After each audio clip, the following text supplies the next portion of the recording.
I've often thought that parts of our identity become more prominent, a bigger part of our being, when they're under threat. For instance, I could perfectly well identify as someone who loves cheese. I do love cheese, and not just any cheese, but that sort of mild, creamy cheese, the sort that spreads across your tongue, the kind you can add just a little pinch of herbs or mushrooms or even fruit to, and it sings. But I don't really spend much energy on that part of myself because, quite frankly, no one is trying to take my cheese away. I can darn well go out to the store and pick up a triple cream brie and nobody's gonna stop me.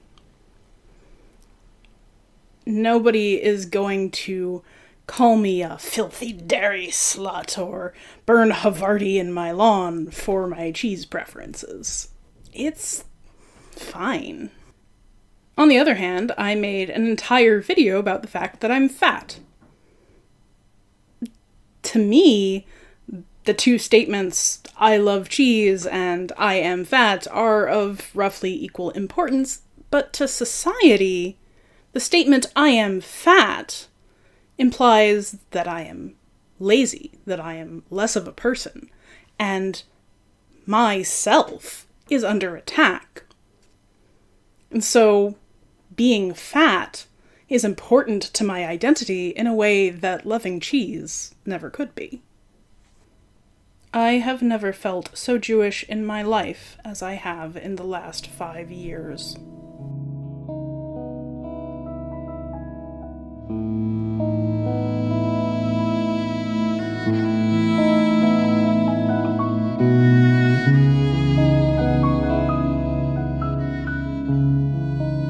Hello and welcome. I'm Zilla, and this is my Athenaeum. This is the Omnibus version of my project, Echoes of Jewish Identity. If you'd prefer the original individual format, you can check out the playlist here or in the links below.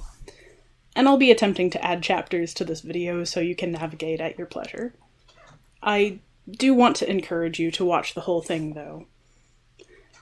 This has been a really personal project for me to make. I think a lot of people don't understand why I, as a secular Jew in modern-day US of A, would be worried about anti-Semitism, or even understand what being Jewish means to me. So here we're going to tackle some of the big questions. Why is anti-Semitism still a thing? Why was anti-Semitism ever a thing? Are Jews white? What is the deal with Israel? So, let's get started. First, I want to define some basic terms. Now, they may seem either a little bit obvious or possibly a little counterintuitive, depending on what I'm talking about, but I think it's important to establish sort of the range of meaning that these things can have if we're going to have a serious discussion. Okay, so Jew.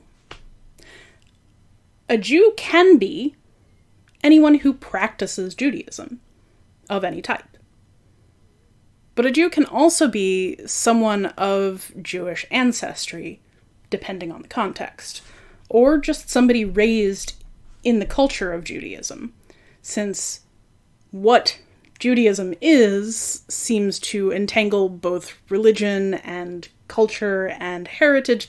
There's a lot going on, and like black, it can be hard to define in just one way. I'll try to be clear about how I'm using that term when it comes up. The term for specifically non-Jewish is Gentile. That's the English term.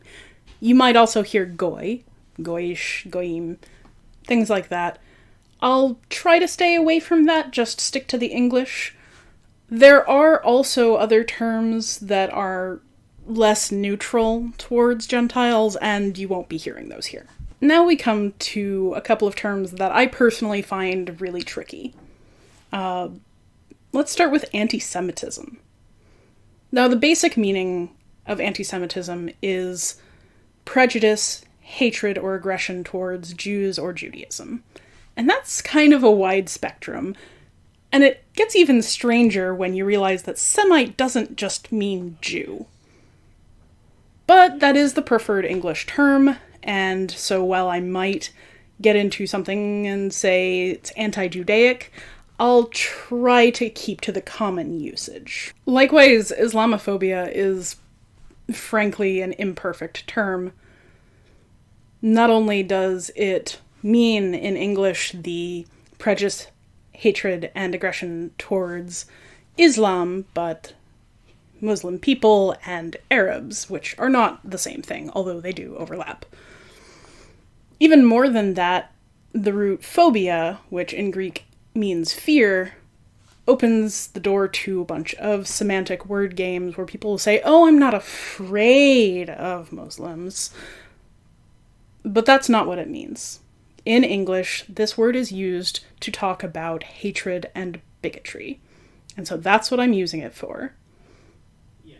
Where possible, I'll disambiguate by using anti-Arab or anti-Palestinian or whatever applies. Finally, I think we need to talk about Zionism.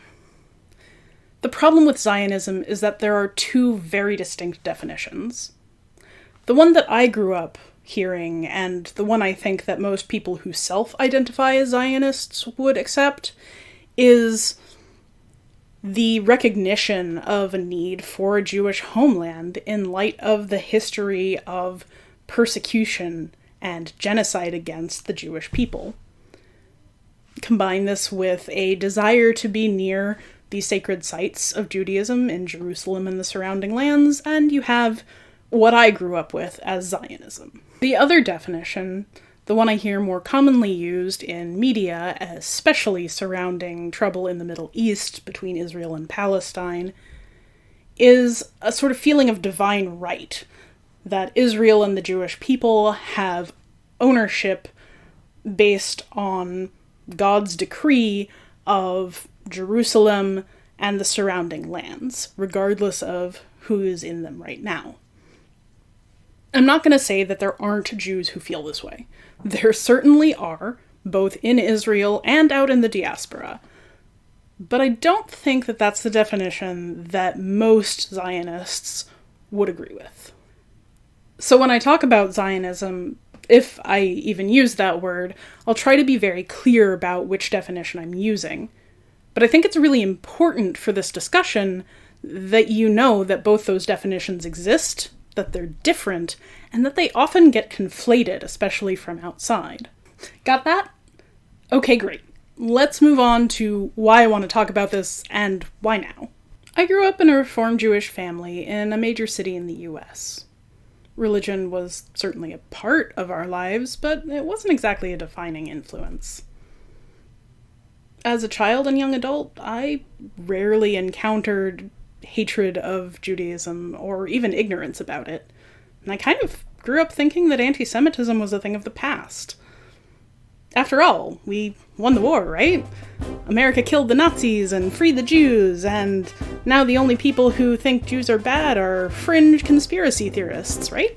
Judaism was a big part of my life as a child, but as I grew older and started to question things, I felt a disconnect.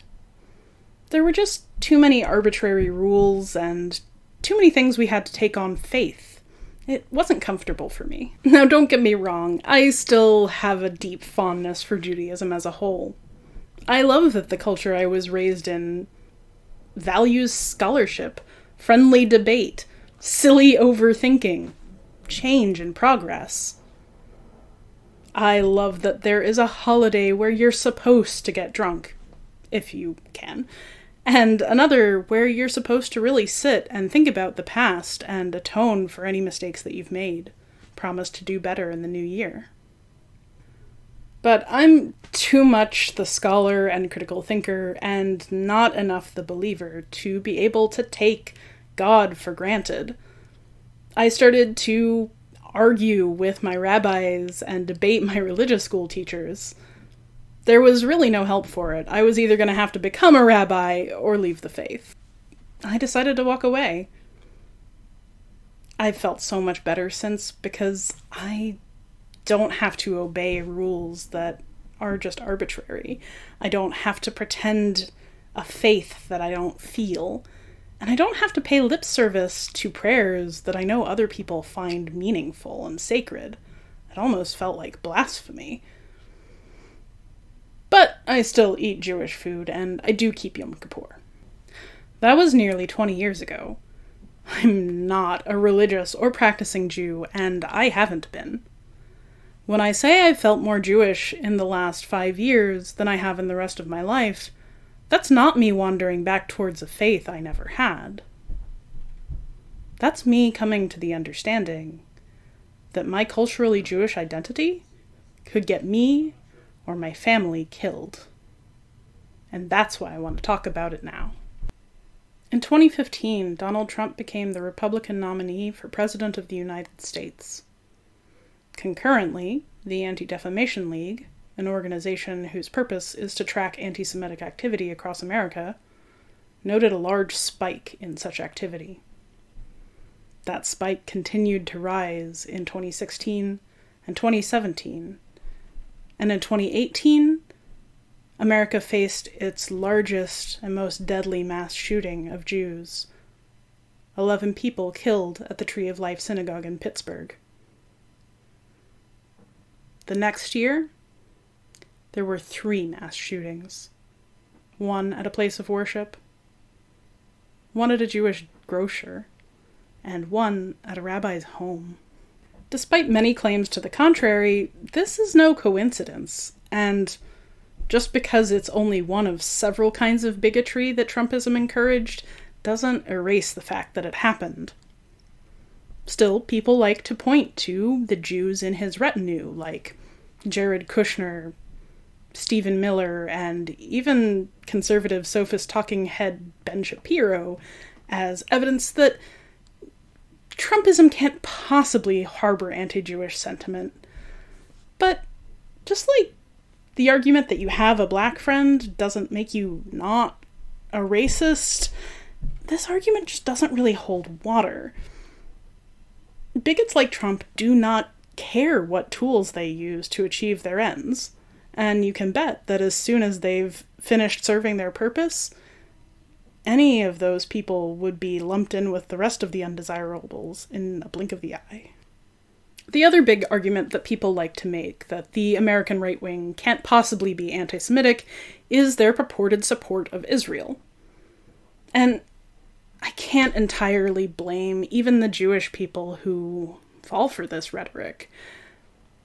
In the face of so many factions who want us dead, in the very recent, within living memory, actual genocide attempt on all of us, quite frankly, it's understandable if people cling to the semblance of support instead of its substance. The American right wing does not care about Jews. Aside from generalized Islamophobia, there are 2 main reasons why they support Israel. The first is war profiteering. They want a good market for their weapons, which the US is supplying in great quantities.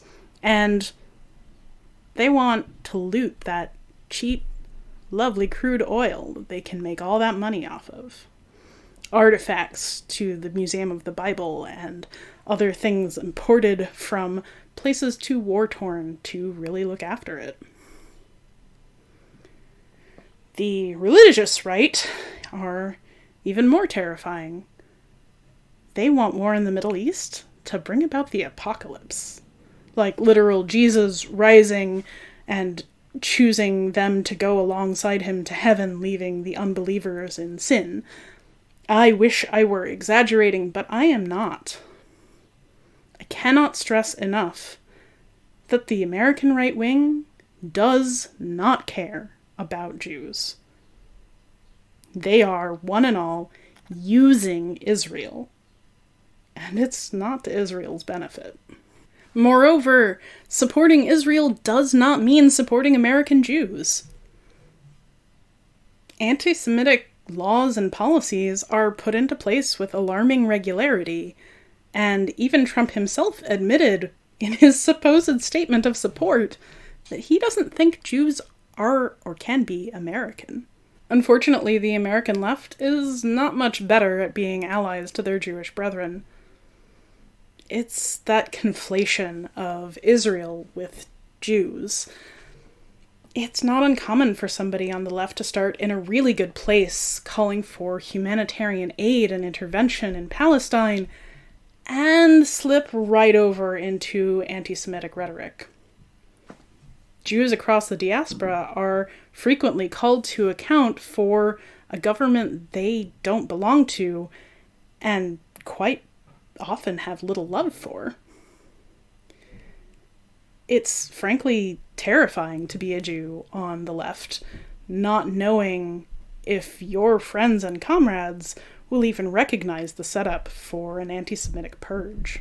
This is especially complicated because of Jews like Shapiro, Miller, and Kushner.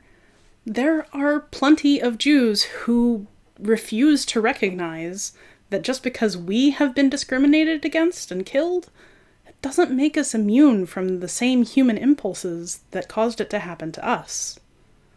Jews are, just like any other people, susceptible to fascism, to genocidal thought, to terror.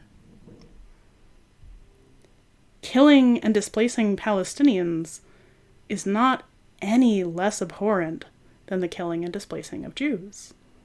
So it's understandable, if terrifying, that the American left frequently conflates Israeli politics and Jewish identity, especially given American traditions of anti-Semitism in their white supremacy. One of the central pillars of American white supremacy rests on this idea that there's a global conspiracy of wealthy Jews manipulating black people to take over from white people in a kind of white genocide. Jews will not replace us! Jews will not replace us! And that gets really prickly when it gets wrapped up in black liberation movements. Jews become this kind of hyper-white, both white and not, despite the prevalent existence of Jews of color. And then there's that stereotype of very wealthy, very influential Jews running things from behind the scenes that... I'm gonna have to do a whole segment on that, aren't I? But seriously, one of the biggest religious movements of Black liberation, the Nation of Islam, was founded by Louis Farrakhan, a man who is virulently and outspokenly anti-Semitic. That attitude infects his organization and trickles down into their policies and thus out into communities of color, because the Nation of Islam really does do a lot of good in the world. It's been amazing for communities of color across America. And who could blame anyone for seeing that tangible good and not noticing the indirect harm? Meanwhile, fringe groups, like some sects of the Black Hebrew Israelites, firmly believe that any non-Black Jew is an interloper who must be destroyed. And globalist conspiracy theories underpin even seemingly harmless things, like Jay-Z writing a lyric about how wealthy Jews are, or Trevor Noah making a joke about how every media star has a Jew behind him. It's everywhere. And then in 2015, my home country elected as president a man who sleeps with Mein Kampf by his bedside. It wasn't so long ago that my own grandparents and great-grandparents fled from Europe to escape the concentration camps and pogroms. They were lucky. Unlike so many others, they weren't turned back at the border. When I saw what was happening in 2015, when Trump won the nomination, I seriously considered fleeing the country. I considered my choices at that point to be run to safety or stand and fight.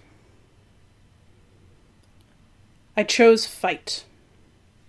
And I don't think we're out of the woods yet.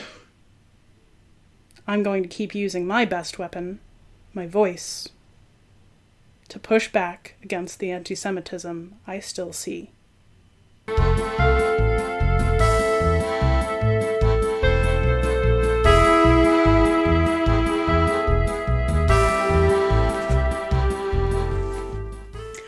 Once upon a time, in Mesopotamia, there was an elderly couple named Abe and Sarah, and they had a son late in life. They named him Isaac. Now, Abe already had another son named Ishmael, but that's a story for another time.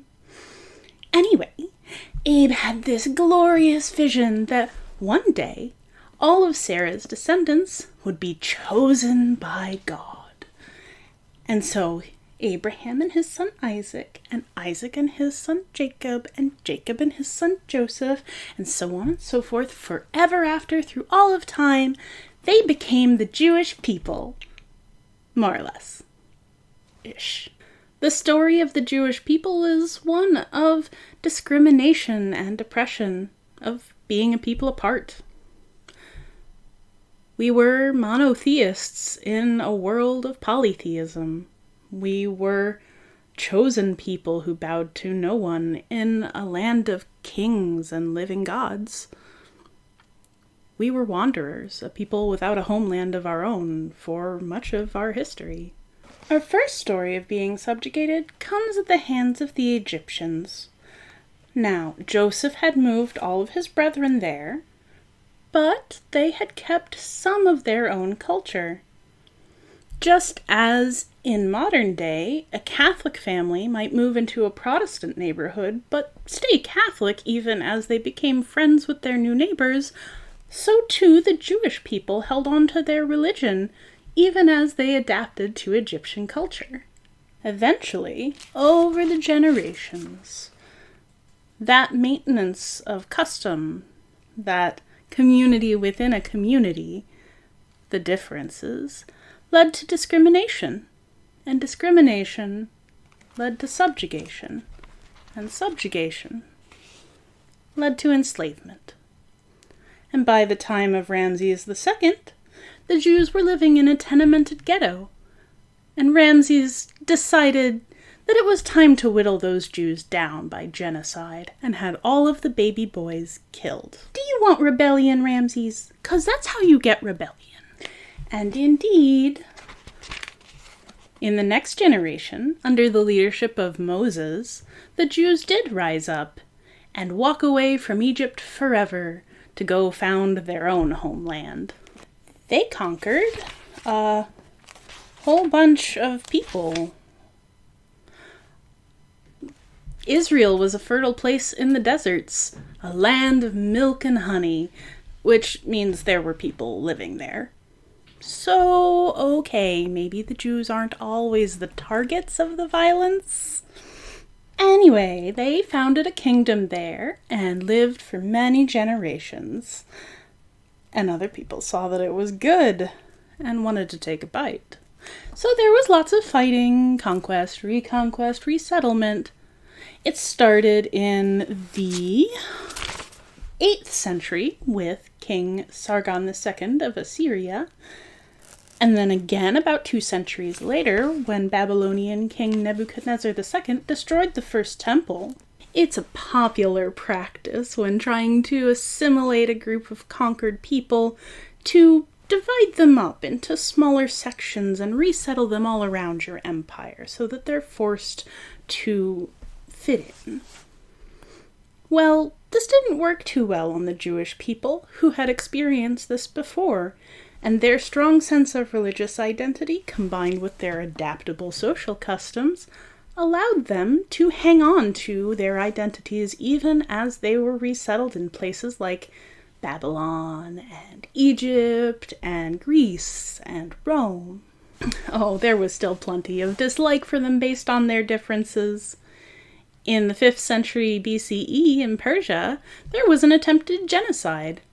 Reportedly, it was only halted by Xerxes I, the king, being seduced by the lovely Esther, a Jewish woman who gave herself so that the king would see that killing off all the Jews meant killing his wife.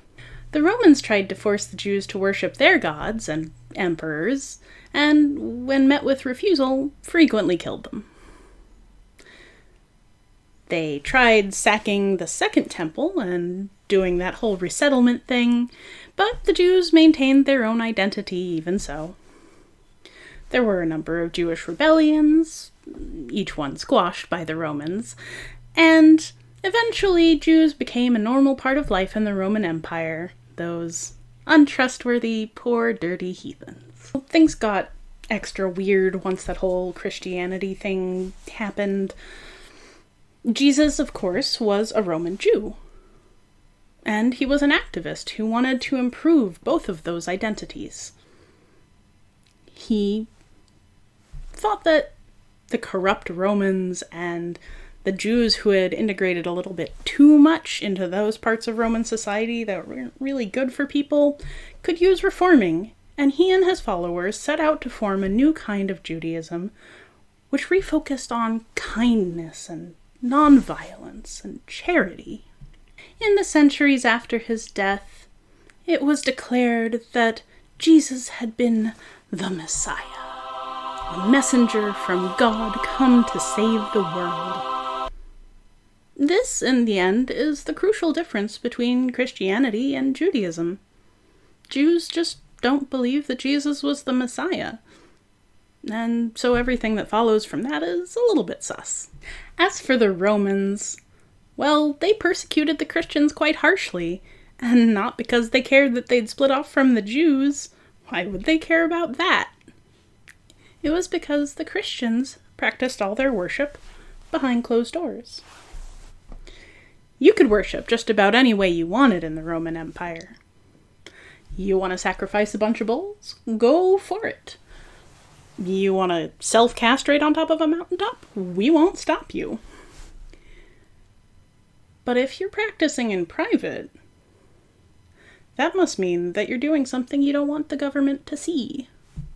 Either you're fomenting rebellion, killing children, put a pin in that one, or both. Now, Jews, they're just gross little weirdos who only worship one god who doesn't even have a name or a statue. But Christians? They're hiding something. But eventually Christianity won out and became the major religion of the Roman Empire and all its descendants. And that's where we start to get some really familiar stereotypes about Jews. In many ways, it all springs from one idea, that Jews were the ones responsible for the death of Jesus Christ, and therefore all of sin. After all, the Gospel of Matthew says that the Pharisees didn't ask for Jesus to be spared the crucifixion. But even if that's taken as gospel, that's one sect of Jews at one time in one place, and for some reason it lets the Romans off scot-free. After all, it was the Romans who regularly crucified people, and yes, they did this regularly. This was not a targeted punishment. It was the Romans who disliked Jesus' secretive religion and disruptive activities. The Romans who arrested him and eventually killed him. But if you're a Roman Christian, well, you don't want to take the blame for that. So, if you believe that Jews are evil and it has marked them forever, what does that look like? Well, it's hard to pinpoint a precise evolution of anti-Semitic stereotypes and canards. Most of what we think of today are things that were codified in medieval Europe, and therefore target Ashkenazi Jews.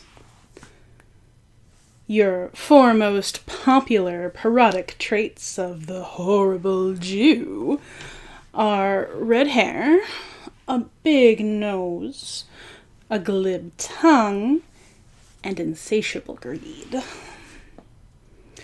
All four of these traits remain popular today.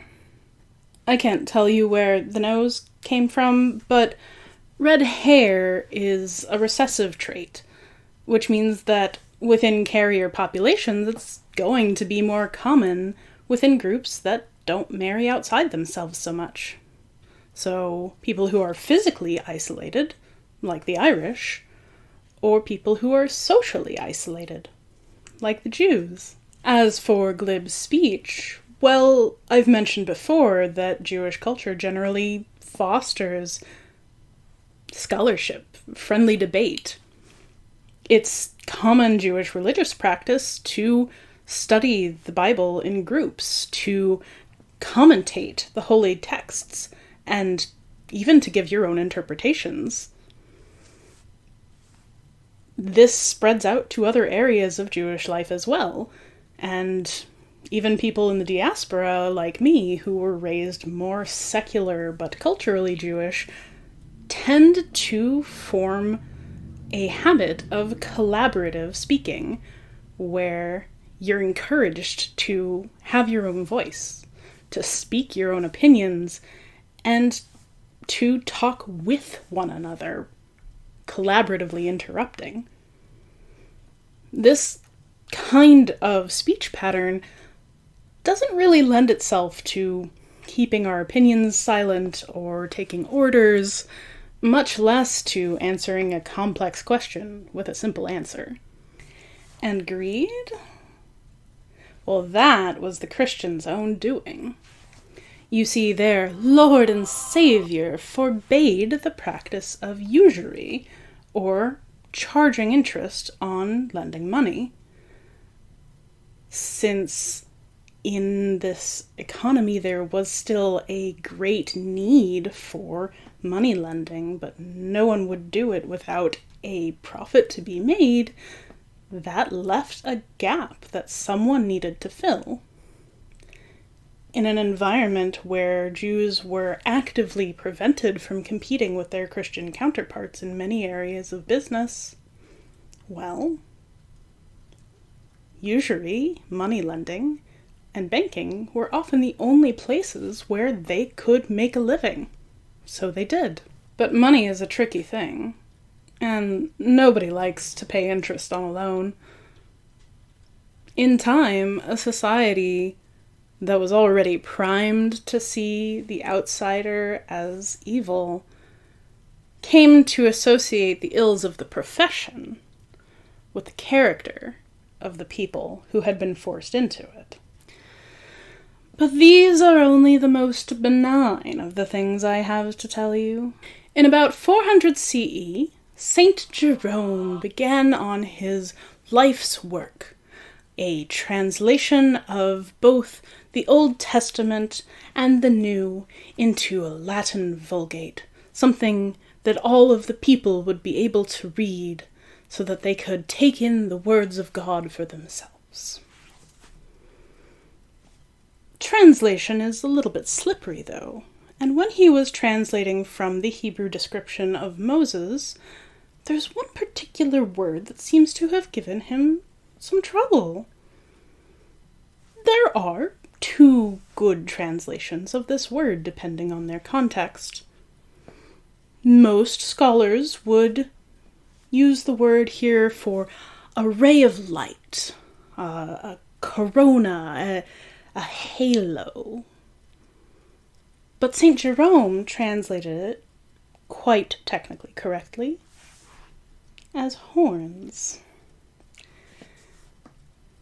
We don't know whether this was an innocent mistake, but we do know from his own words that Jerome believed that the whole Jewish race was stained forever with the blood of Christ. By medieval times, those horns were being depicted quite literally. Mostly in depictions of Moses, even the most famous, but there was a suspicion that even the most ordinary, everyday Jew was walking around hiding something sinister behind a hat or a veil. It doesn't take much imagination to go from this image to that of the Christian devil. So not only were Jews greedy, ugly, oily little weasels, but they were in bed with the devil himself? Spare me, Jesu! Jews were certainly believed to at least have magic. You see, among all of those pesky, arbitrary rules in the Old Testament that most Christians no longer followed, there were a number of prohibitions on food and prescribed rituals that honestly did a lot to keep Jews safe from various plagues and calamities. Kosher foods excluded things like shellfish, pork, blood, things which might go bad easily or contain parasites. And some of those rituals were things like washing your hands before a meal, including a little song so you know how long to rinse. These preventative measures kept Jews as a population largely free from a lot of the diseases that hit Europeans the worst, including the Black Plague. And when you have any population that seems certainly not unaffected, but less affected by something like that, you have a natural-born scapegoat. It was easy then to imagine that Jews had caused those diseases, either by mundane poisons in the water, or by magical intercourse with the devil. And it's a short step from there to blood libel. What's blood libel? Why, human sacrifice, of course. Remember how I said that if the Romans couldn't see what you were doing in your worship, they assumed you must be, killing innocents, for instance? Well, I wasn't exaggerating. As early as the 1st century CE, they had rumors that there were Jews who were keeping good Gentile citizens captive and killing and eating them in a ritual once a year. Of course, these rumors were false, and logically, they had to know it. After all, the very first stories of Abraham, patriarch of the religion, forbade human sacrifice, and the kosher laws made consumption of human flesh and blood anathema. Besides, it was very hypocritical of the Greeks, since their most famous story tells of a father sacrificing his own daughter just so he can sail to war. In any case, those rumors never managed to quite die out in Christendom, and there were accusations here and there of Jews using Christian blood as either a magic item or a medicine. The specific incident that became blood libel itself didn't happen until 1144. A young Christian boy was found stabbed to death in the woods near Easter in an English parish. One Thomas of Monmouth, in writing of his life and supposed tragic death, blamed the incident on a cabal of Jews performing a once-a-year ritual in which they recreated the crucifixion and then used the boy's blood in their Passover matzah. This horrific idea that Jews perform some perverted and satanic version of communion, that instead of the metaphorical body and blood of Christ, they consume the actual blood of Christians, is still around to this day. Many anti-Semitic groups and fringe political organizations take it up as fact. In fact, there was an incident in 2005 where a Russian nationalist group blamed the gruesome death of 2 young girls on the local Hasidic community. And as recently as last year, there was a painting unveiled in the Italian art scene where a Christian martyr was depicted as being sacrificed by a cabal of Jews. And that's not the worst of it. Many Arabic language sources, not all of them small, take blood libel as fact. And There are persistent rumors of organ harvesting in the Gaza Strip, either for the black market or for religious purposes. Many of them have the attitude that the Israelis kill Palestinians not for land or power, but for sacrifice. This is adding an extra layer of terrible danger and misunderstanding in an already volatile political situation. But association with the devil and anti-Christian bias also had more subtle outcomes. For instance, in about the 13th century CE, we start hearing the story of a Jew who mocked Jesus on his way to crucifixion, and was subsequently cursed to wander the earth until Jesus' second coming. This story of the wandering Jew associated Jews who might travel from one area to another as they were kicked out with ill omen. All across Europe, the reputation of the Jewish people as harbingers of doom, as Satanists, as magicians, led to a lot of fear. And that led to the horrors of expulsion and inquisition. People even suspected of being of Jewish heritage. People with red hair, regardless of their heritage, were sometimes taken up and subject to dispossession, exile, oppression, torture. People generally think of the Spanish Inquisition, but it was hardly the only one. It's even arguable that the Holocaust was a slightly more secular version of the same thing. The scapegoating of the Jewish population for all of society's ills is neither new nor vanished. It's happened so many times over our history that deep down, I think that anyone with a connection to Judaism has to have some small part of fear that the Holocaust won't be the last. Even as we say, never again. Because, you see, we are still getting all of these things. They never went away. And some of it is probably more subtle than you expect. So, what are these potentially subtle and yet still popular and dangerous forms? Well, what about that idea of the big-nosed, ugly, or even inhuman banker or merchant? That couldn't possibly be a common stereotype to this day, especially in children's media now, could it? Oh. How about everyday, innocuous language? Take, for instance, some popular song lyrics.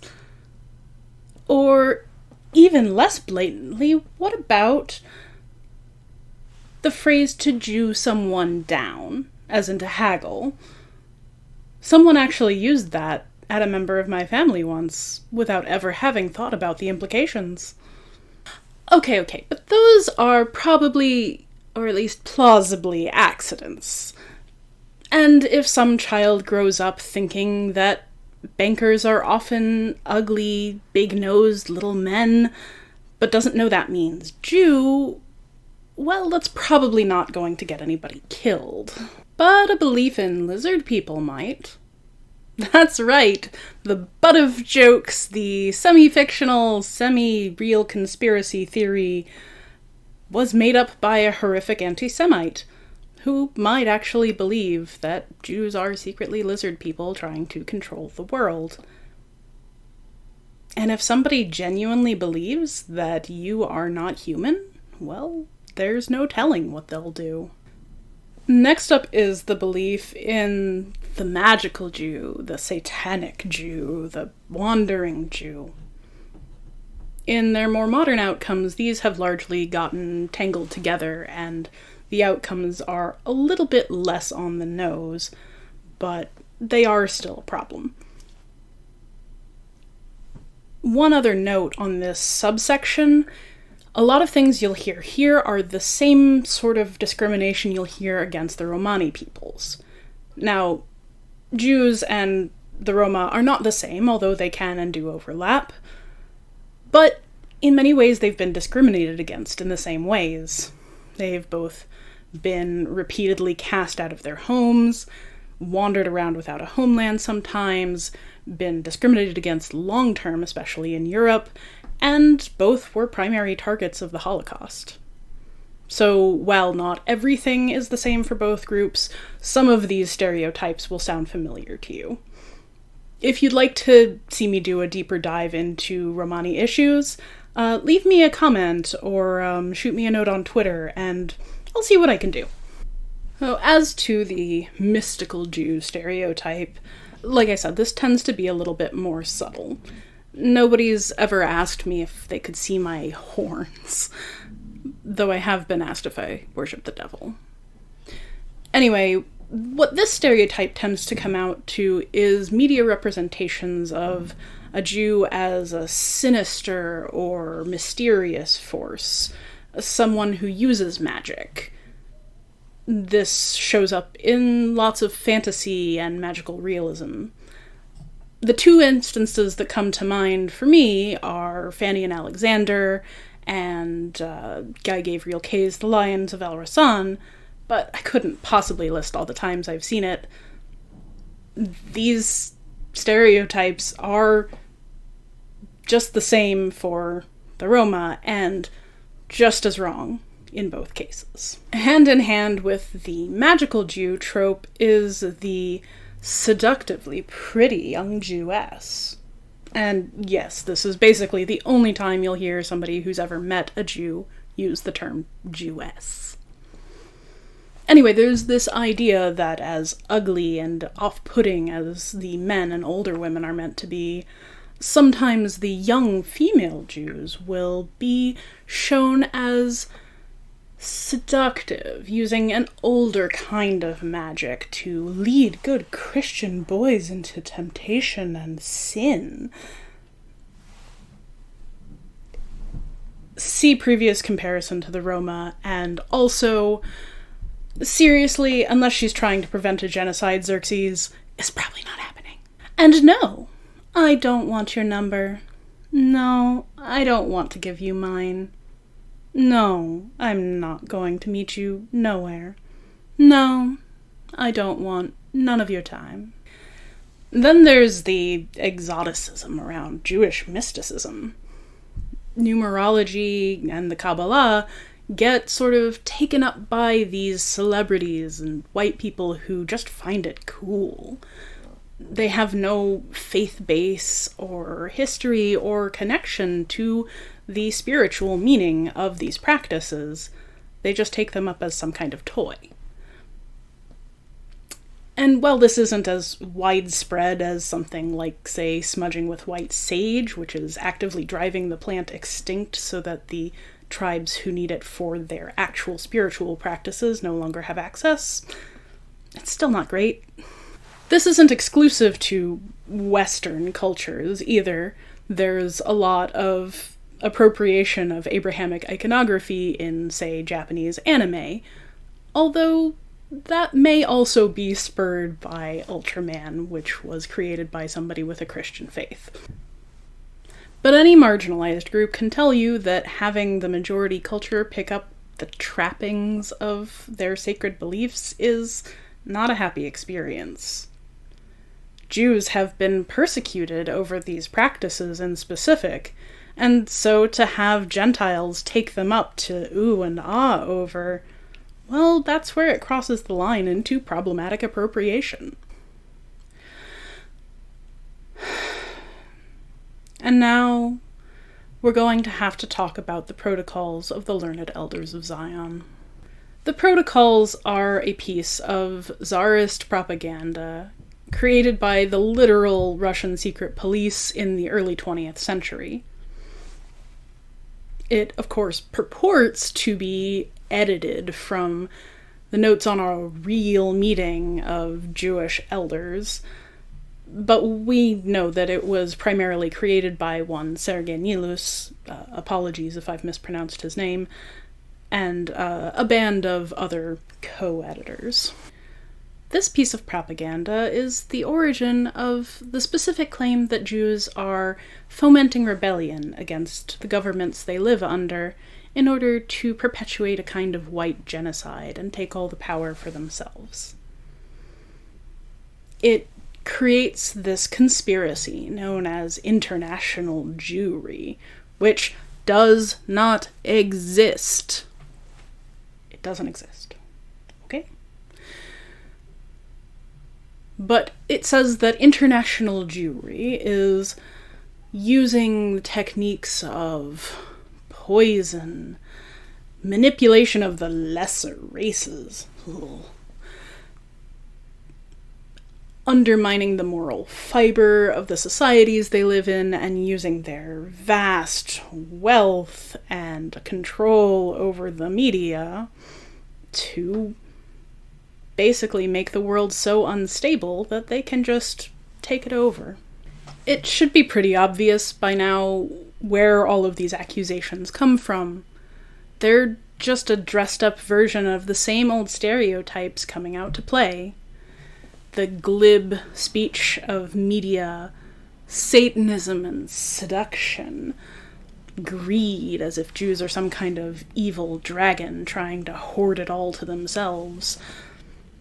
This was intended to make a very believable lure to throw revolutionaries off the scent of the people actually oppressing them, the czars and aristocracy of Russia. This was created to stymie the communist revolution in Russia, but it was very popular and quickly got translated into other world languages. It became a staple of white nationalism and other hyper-nationalist cultures. We know that it was a favorite of Hitler's. After all, what better way to increase your grip of fear on the populace than to give them this straw man, based on a people they already hate, of an actual conspiracy out to kill you? I said before that this is one of the core pillars of American white supremacy, and I wasn't kidding.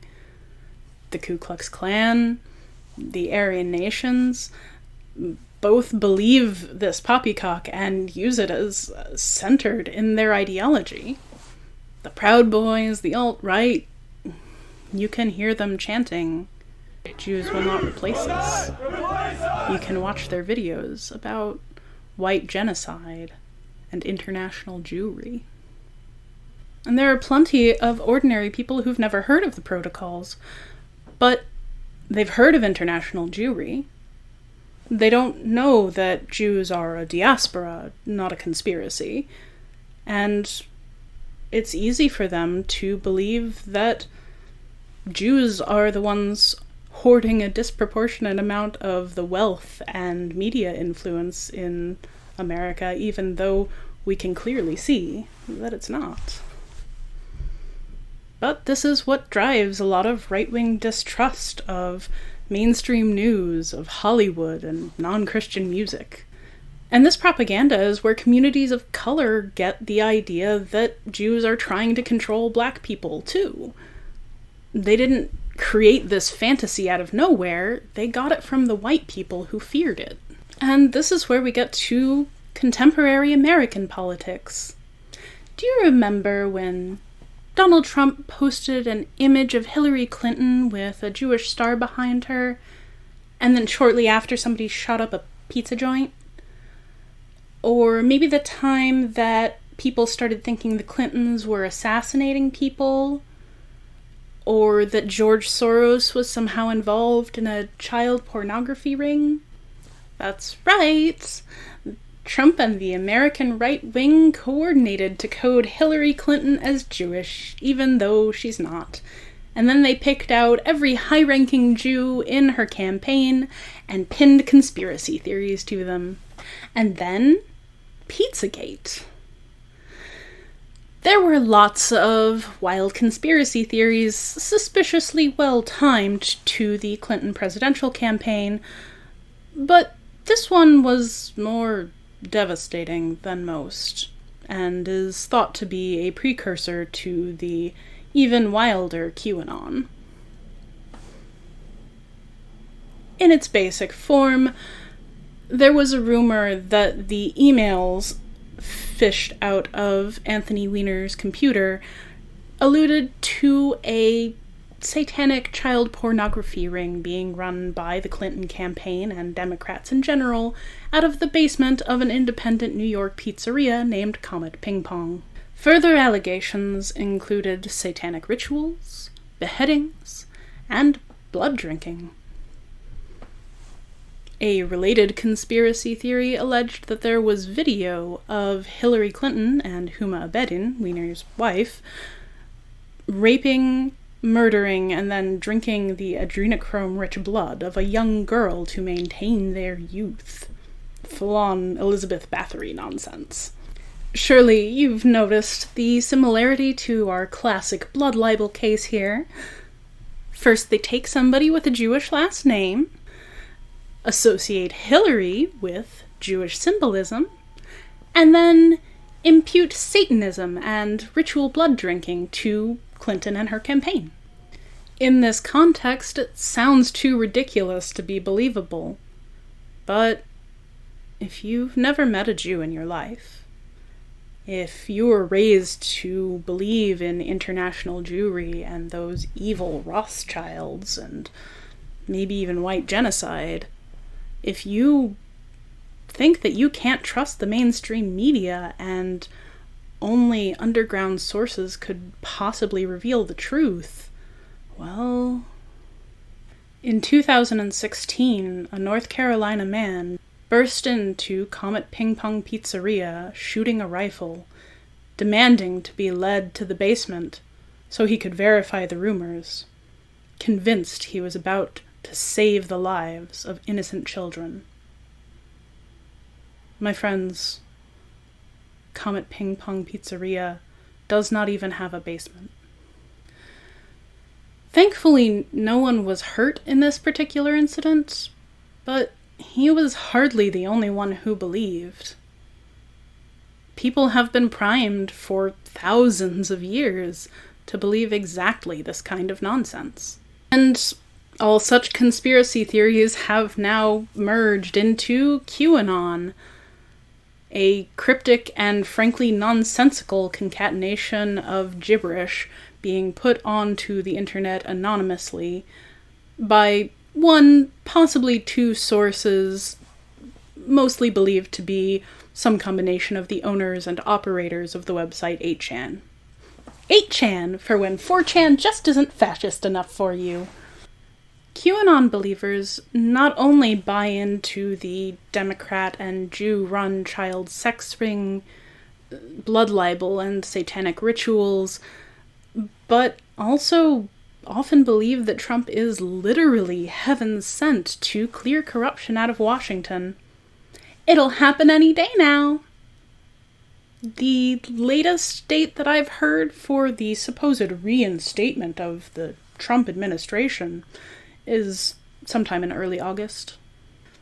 As Zoe B. so eloquently puts it, these conspiracy theorists are not stupid. They've recognized that something is seriously wrong, and they think they've found the reason as to why. And if you believe that you alone hold the truth, and the truth is this dangerous, wouldn't you want to try to save your loved ones? So they try desperately to convert people and end up pushing them away, further isolating themselves into the group where they can't afford to doubt. I really can't recommend her video on this enough. If you have anyone in your life who has fallen down a conspiracy theory rabbit hole and you want to try to reach them, please go watch it. It's a serious and compassionate take on the subject. And in one respect, the conspiracy theories are absolutely correct. Something is wrong, dangerously wrong. It's just no secret what it is. Corporations openly buy policies and politicians. Trump and his cronies were never in it for anything but profit, and attacking marginalized groups is nothing but a sideshow, a distraction. They're providing you a scapegoat to throw you off the scent of the real oppressors. But just like the Roman Christians, many people have a serious problem with the idea of taking any blame onto themselves, even in an abstract way. And so presented with evidence that somebody who considers themselves an upright Republican who is just opposing frivolous change has actually participated in genocide? Well, they can't accept that.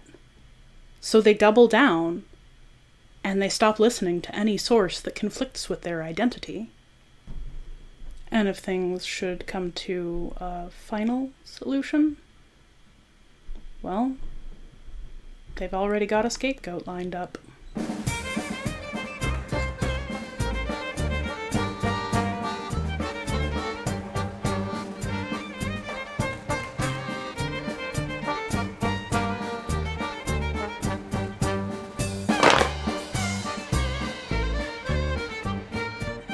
Whether or not Jews are white is not so straightforward a question as it might at first seem. For some Jews, the answer is very clearly no. There is a large and growing percentage of the population of at least North American Jews who also identify as people of color for some other reason, especially Black or Hispanic. In a recent poll, there was an age division, and the oldest age bracket had only about 7% of people identifying as people of color, but in the youngest bracket it was up to 28%. So clearly you can be both Jewish and, let's say, Black, and you can be discriminated against for both those things at the same time. And it seems straightforward on its face for you'd come to the conclusion that anti-Semitism therefore just can't be racism, because these are clearly not the same experience. But racism and other forms of discrimination don't fall cleanly into easily separable categories. You can be both Black and Hispanic, for example, and experience racism on two fronts there, and it would be ludicrous to tell somebody that one of those two can't possibly be racism. So, if we decide to categorize anti-Judaic prejudice as racism, we really have to acknowledge that different forms of racism, like anti-Blackness and anti-Asian bias and anti-Indigenous bias and so on, are all just different flavors of the same hate-fueled energy drink. Just because there are Jews of color, though, doesn't mean that so-called white Jews are immune from prejudice against those people of color. Even within the Jewish community, where people have regularly experienced anti-Semitism, it's distressingly common to find anti-Black racism. It's not all that surprising when you think about it. People who are treated by society as white are likely to perpetuate other stereotypes that society looks down upon in order to maintain their status. And even if they don't mean to do it, it's really easy to pick up the norms of an anti-Black society. Even as the percentage of North American Jews of color grows, there are still a lot of people who think that Jews look somewhere between how I look and how the cartoons look. And even among the Jewish community, many have never met a Jew of color, or perhaps they've only met a Black Hebrew Israelite. They don't expect to see Black people in their synagogue or have Asian Jews in their family. They assume that anybody who is a person of color must be a convert, not really of the race. And that leads to children raised in the faith, who happen to be people of color, getting almost gaslit by the community that should be accepting them. You can't possibly be a Jew if you're a black child, because how could you have converted? But the Jewish diaspora is much wider than just North America and other largely white-populated places these days. As early as the 3rd century CE, we have records of a strong Jewish population in Ethiopia. In fact, although I'm still just learning about their history, this group, known as Beta Israel, or the Community of Israel, Beta from the same root as Bait in Hebrew, they used to have their own kingdom. They conquered Aksum, they reigned for many generations, until the Christians came and dethroned them, enslaved and scattered them. These days, the Beta Israel population is relatively small, and many of them emigrated to Israel as soon as its doors were opened in 1977. But just because there are black African Jews doesn't mean that anti-black racism doesn't affect them in other parts of the world. Even in Israel, where they are acknowledged as part of the Jewish race for purposes of emigration, the more Middle Eastern or white Jews tend to look down on them as a community and as a group. And other Jews around the diaspora have this ingrained anti-black racism too. Don't even get me started on South African white Jews and black apartheid. And as long as we're talking about more Middle Eastern Jews, there are plenty of Mizrahi or Arabic descent and Sephardic or Spanish descent Jews who do not pass for white the way an Ashkenazi might. They look much like any other Middle Easterner, and the divide between Arab and Jew is more of a Venn diagram. It's hard to imagine anybody claiming that a Jew who looks Arabic coming into the US wouldn't get painted with the brush of Islamophobia. So there are a lot of Jews who are simply not white, not by any measure. Whether you are asking about being otherwise of color, coming from Africa or the Middle East, they're just not white, not at all. But that's not really what you were asking, was it? Come on now. Don't be coy. You're really thinking about Ashkenazi Jews, like me, with our maybe red hair and glib tongue. Jews who just look kind of European. So am I white? Depends who's asking. Question 1. Do white passing Jews count as white for purposes of privilege? To answer this question, though, we first have to define what whiteness is. And that's no simple task. Historically speaking, race as divided by color is not really a thing until about 1600 CE. This was the Enlightenment era. Yeah, really. In which a lot of scientists and scholars started looking back to Greek philosophers like Aristotle to learn how to move forward with their understanding of human nature. One of the things that Aristotle famously loved to do, and wrongly so, was to categorize everything. His taxonomies don't divide people by skin color, but for the Enlightenment era Europeans, this seemed like the natural thing to do. So, white Europeans at the top of the pile, down through yellow Asians and red natives to black Africans at the bottom. This kind of thinking that you can tell something real about a person, their relative intelligence or other deep qualities by their superficial characteristics, is known as scientific racism. Because there is nothing real about race. To quote Michael Harriot, the great white race is as real as a mermaid riding a unicorn on a dragon, listening to dope lyrics from Lil Uzi. Race is a social construct, and we could just as easily be divided up by what language we speak or what culture we're from. And indeed, in ancient Greece and Rome, this is more or less what happened.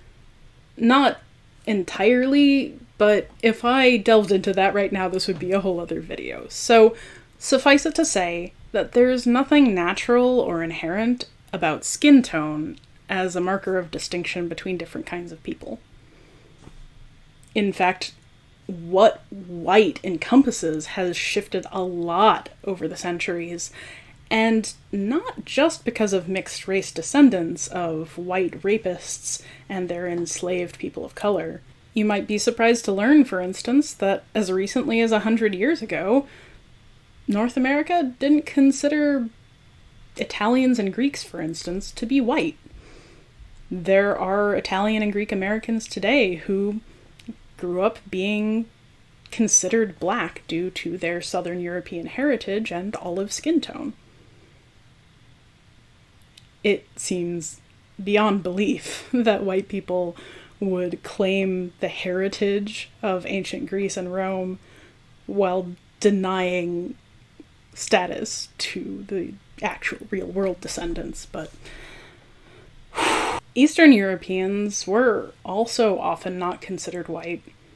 As Brandon Starkey writes, really the only people who counted as white up to 100 years ago were the English, the Dutch, the Scandinavians, Germans, maybe the French. The Irish cemented their status as white maybe 50 years earlier because they sided very hard against black liberation. All of which is to say that whiteness is a category where the lines between what is white and what is not shift and change with societal perception. Whiteness, much to everybody's detriment, is defined as the racial category without racial markers. So let's ask that question again. Are Jews, light-skinned, white-passing Jews, really white?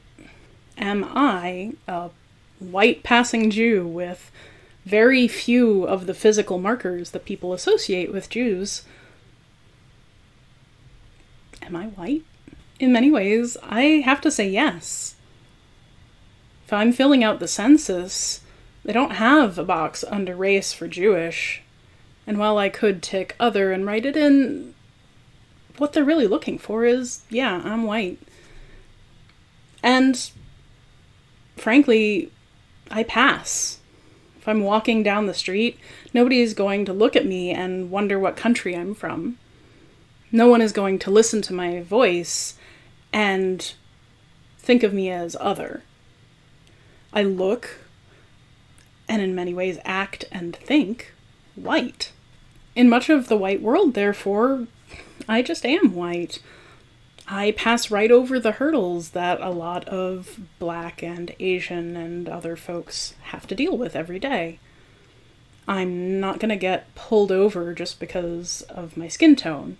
No one's gonna call the cops on me for having a party in my backyard. I can even weaponize my white womanhood to have people bow and scrape to me, although I try to use that power only for good. But in other ways, I can never really be white.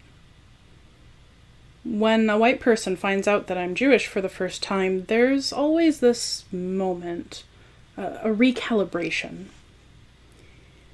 It's never been as bad as, say, the way that some Japanese people react upon finding out someone they otherwise like is Korean, but it's definitely different, not something that other white people seem to experience. And it's not because of my personality or what I worship, because, like I said, I'm non-religious. It's about my heritage. So, is that race? I'm not sure what else to call it. It's certainly not the same as anti-black racism, but until Jews stop being the other, the best I've got for our Jews white is only until someone notices they aren't. Question 2. Are Jews exempt from being targets of white supremacy because they might pass as white?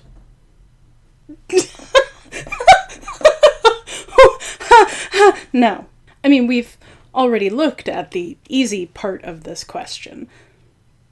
Any white supremacist group that centers the protocols propaganda is going to see Jews as an evil other race.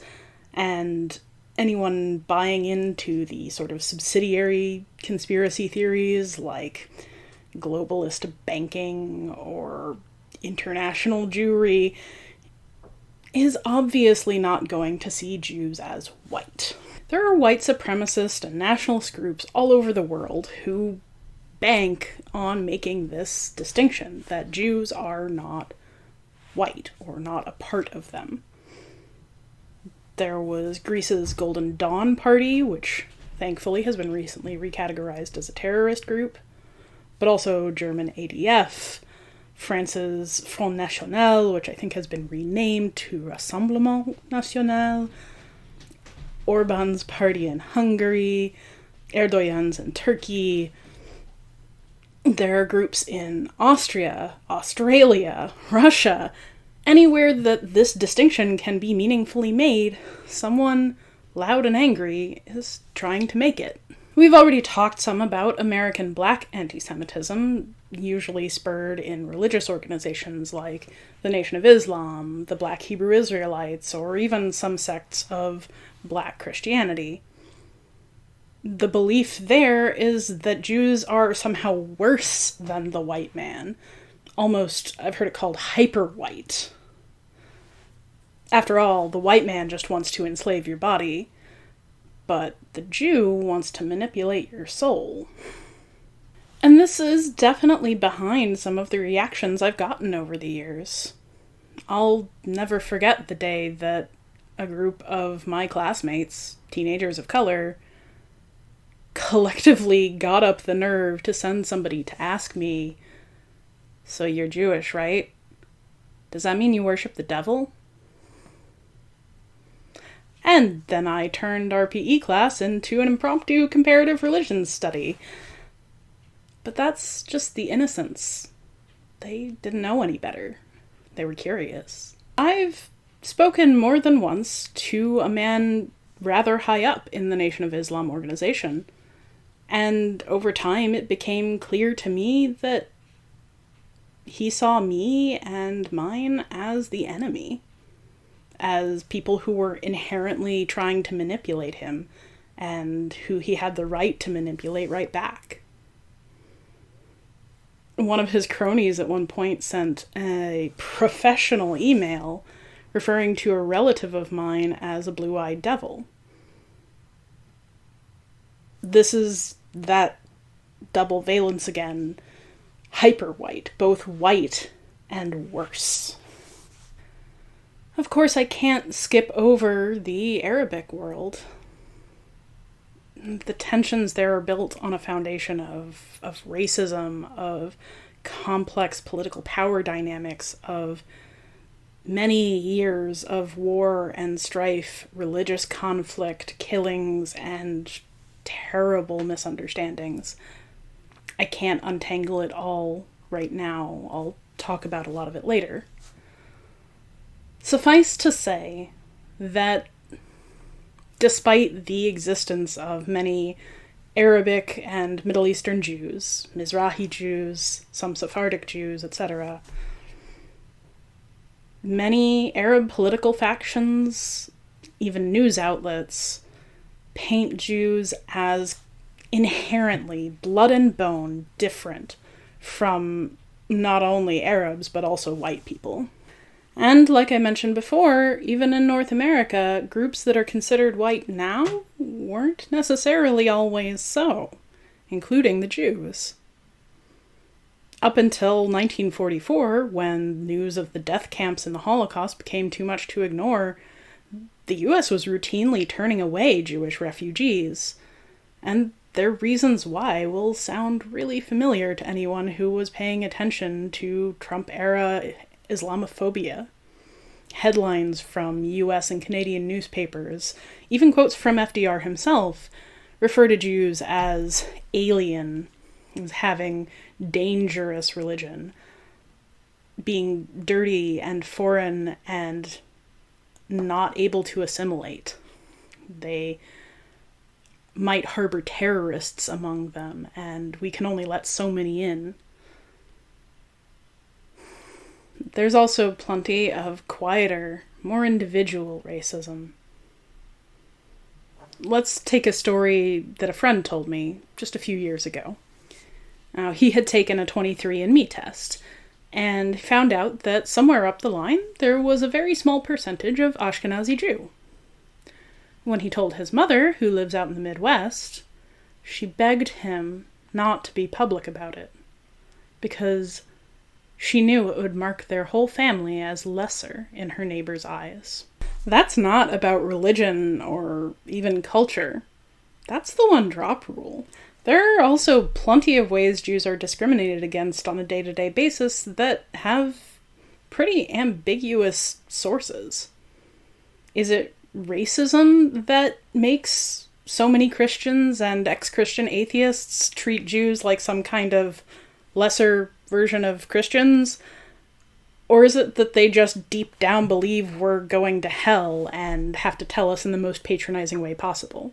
Look, I've heard this argument from liberals and leftists, from progressives, and even from Jews, that anti-Semitism can't be a kind of racism because Judaism isn't a race. Jews are a religion, an ethnic group, a culture. But I hope that I've shown by now that this kind of distinction is not easily made. Race isn't sufficiently delineated from those other categories that it's a claim that bears a lot of weight. What it reminds me of is this argument that you'll hear from Richard Dawkins and people like him who claim that Islamophobia isn't racist because they just hate Islam, the religion, not Muslims or Arabs, the people. And then they turn right around and talk about people from that part of the world like they're vermin. It's impossible to detangle the fear of Jewish heritage from the fear of the heathen when it comes to hatred and discrimination.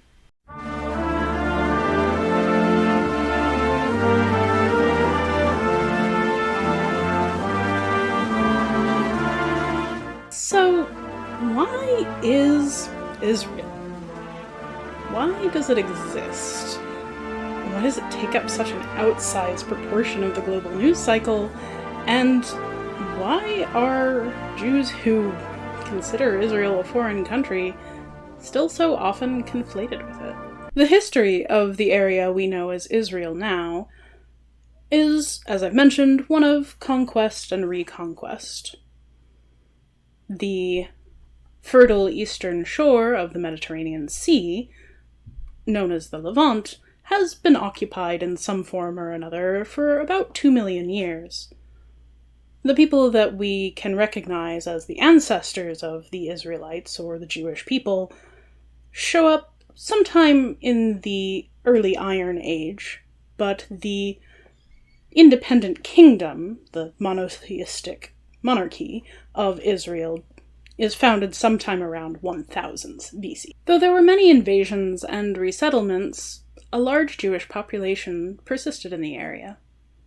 That's not to say that they were a majority, or that they ruled themselves or owned the land, but a population did persist. The Assyrians and the Babylonians tried to stamp them out. The Romans took them as their province of Judea and held on for 600 years or so, first under traditional Roman religion and later under Christianity. At around the 600-year mark, the lands to the east of the Roman Empire were beginning to adopt Islam, another Abrahamic religion that splits off from Jewish tradition at Abraham's sons, following his elder son Ishmael rather than his younger son Isaac. They took the Levant and looked towards many of the same holy sites that Jews and Christians had shared. They ruled that land for about 400 years, and then the Crusades began in 1066 CE. The European Christians riled themselves up to go retake the Holy Land from the heathens, and that went as well as it ever does. For 2 centuries, there were waves of warfare, devastating, well, honestly, mostly Christian territories. But there was fighting among Christians and Muslims, Mongols invaded from the east, and finally a wave of Islamic Mamluks from Egypt rose up from the south and imposed their own reign. The Mamluks had no interest in letting any Christians or Jews persist in their nonsense, and largely persecuted the Jews within the state and expelled the Christians. The Christians, having to turn their united furor on something, and having been denied the Holy Land, turned it on the local Jewish population, and thus began the swath of suspicion and expulsion and inquisition. The Ottoman Turks conquered the Levant in 1516 CE. Having less prejudice against Jews than either the European Christians or the Egyptian Mamluks, they welcomed Jewish refugees from any part of the world. Not everyone in the area was quite so welcoming, though. Infighting among the various Abrahamic factions in the area led to the destruction of several of the remaining Jewish safe havens.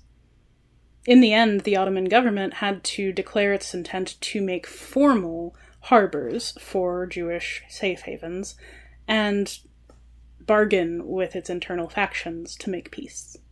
By this point, it had been nearly 3 millennia since the founding of the Jewish Kingdom of Israel, and since its conquest, the Jewish people had found no reliable safe harbor to call home. The Ottomans offered the Jewish people a hope, and among those who wished to rule the Levant, it became a popular notion. Even Napoleon had a plan to send his Jews home to Israel. Do you see how, under these circumstances, this part of the Levant became more than just a historical homeland, but a symbol of hope, of freedom from persecution? This is how Zionism came to be. The relatively accepting rule of the Ottomans lasted close to 400 years, and over that time, places in Europe, in the West especially, tended to improve their relationships with their local Jewish populations. Many Jews were offered full citizenship and reasonable amount of integration. Meanwhile, in Eastern Europe and in Russia, things were not any better, and Jews were often persecuted harshly with regular pogroms and expulsions. To be honest, things weren't really that much better in Western Europe either. There were still a lot of fears about Jews, and sometimes that would break out into violence. In 1896, an Austro-Hungarian Jew by the name of Theodor Herzl wrote a book called Der Judenstaat. He theorized in it that the best way to solve the problem of anti-Semitism was to create a new Jewish state, some place where Jews could go and be free from persecution, have a safe homeland for anyone. And what better place to put it than that slice of Levant where Jews were welcome now? that symbol of hope, the site of ancient Israel, the territory now known as Palestine, ruled by the Ottoman Turks. He even suggested that they resurrect the dead language of Hebrew, since Jews would be coming from all over the world. Movement towards this began in earnest in 1909, when the first kibbutz, or Jewish socialist commune, was founded. Simultaneously, the first Hebrew-speaking town formed in what would later become Tel Aviv. World War I broke out a mere 5 years later. The Turks, increasingly concerned about the Zionists, who seemed like they might want to steal the area of Palestine away from them, started expelling Jews. And the British saw a weakness. Their foreign minister, Arthur Balfour, drafted a proposal to the Jewish community, both the actual Zionists and the imagined cabal of international Jewry. In it, he proposed that once the British had reclaimed the area from the Turks, Palestine would be remanded to the Jewish people. But the promises that Britain made of independence and sovereignty weren't just reserved for the Jews. They were also in contact with several Arabic ethnicities and groups around the region, offering sovereignty or partial sovereignty once the Turks fell, in exchange for help during the war. You've heard of T.E. Lawrence of Arabia? Well, he was a real person, and he lived among the Arab peoples of that area for many years. In fact, he was rather assimilated, and unlike what you'd expect from such a colonial British atmosphere. He came to the British and proposed a map of countries to be divided up along ethnic and national lines. One state for the Jews and another for the Kurds, several different Arabic nations, all with the aim of peace, which was, of course, summarily ignored. The British and French had no interest in keeping the peace in the Middle East. They wanted to dump all of those satanic Jews into that one little sliver of coast and push the Arabs into that unusable swath of desert and keep all the best land for themselves. They literally drew the borders with a ruler to keep them tidy. Humans are so messy. Meanwhile, Jews desperate to find a safe home joined the British Army, and others in the Levant, both Jewish and Arabic, spied on their Ottoman overlords.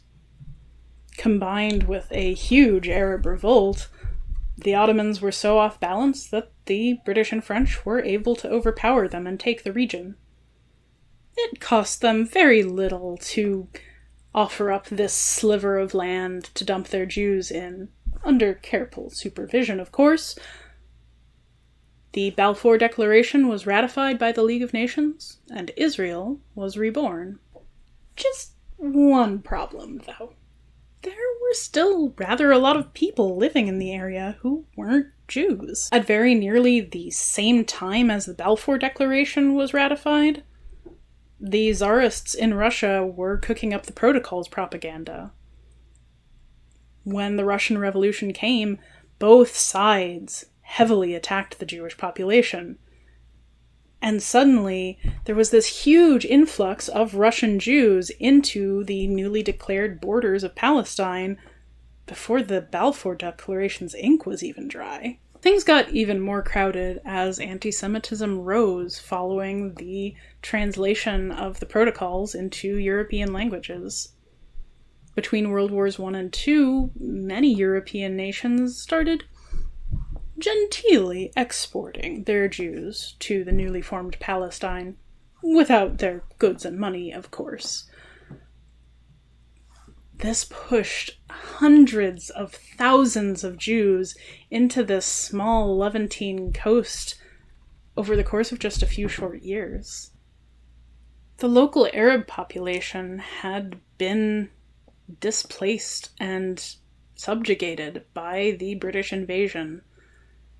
Rather than getting a nation of their own, they had become disregarded, second-class citizens, and a new form of invader in the face of these largely well-educated and professional European Jews had claimed first place in the world's sight. Of course they revolted. Who could blame them? The Jews proposed a two-state solution, which was likely unfair. The Arabs rejected it. The Nazis proposed moving the Jews to Madagascar, which, aside from being logistically difficult, there were already people living there too. The British proposed abandoning the area and letting the Jews and Arabs rule themselves together. Both sides hated that plan too. The bad blood was already sown. And then the Holocaust took off in earnest. Suddenly Jews were absolutely pouring into Palestine, largely illegally. Europe was killing them in droves, and places like the US were turning them back at the border. The budding Jewish state, rough as it was, seemed like the only option. By the end of World War II, the Palestinian Arabs were frankly squashed between the Jewish settlers and the British colonizers. Jews already made up 33% of the population in the Palestinian land, and more refugees were pouring in every day from Europe, from Russia, and from the surrounding Arabic countries, where the locals were starting to eye them with suspicion. The United Nations finally declared that there would be a two-state solution, splitting Arabic Palestine from Jewish Palestine and having a joint rule in Jerusalem in deference to its holiness.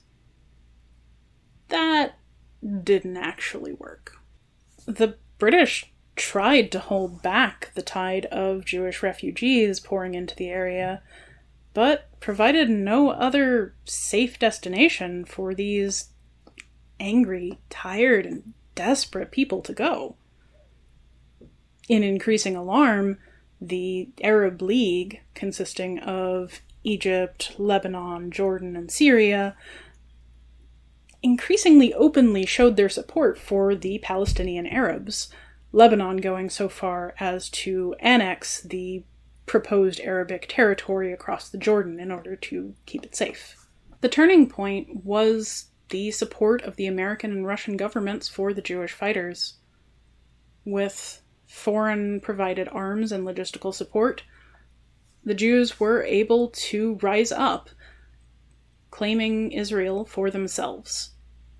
They expelled both the British and the Arab League, and in 1948, Israel as we know it was founded, a land taken and retaken, stolen and restolen. A true Jewish state for the first time in millennia. Over time, armistices were made with the various members of the Arab League, and eventually Israel was recognized by the United Nations. I am in both deep sympathy for the Israelis and deep horror for the Palestinian Arabs.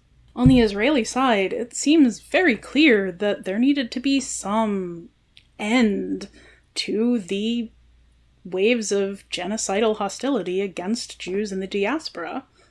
And I have yet to hear anybody propose a solution more practical than Herzl's Jewish state.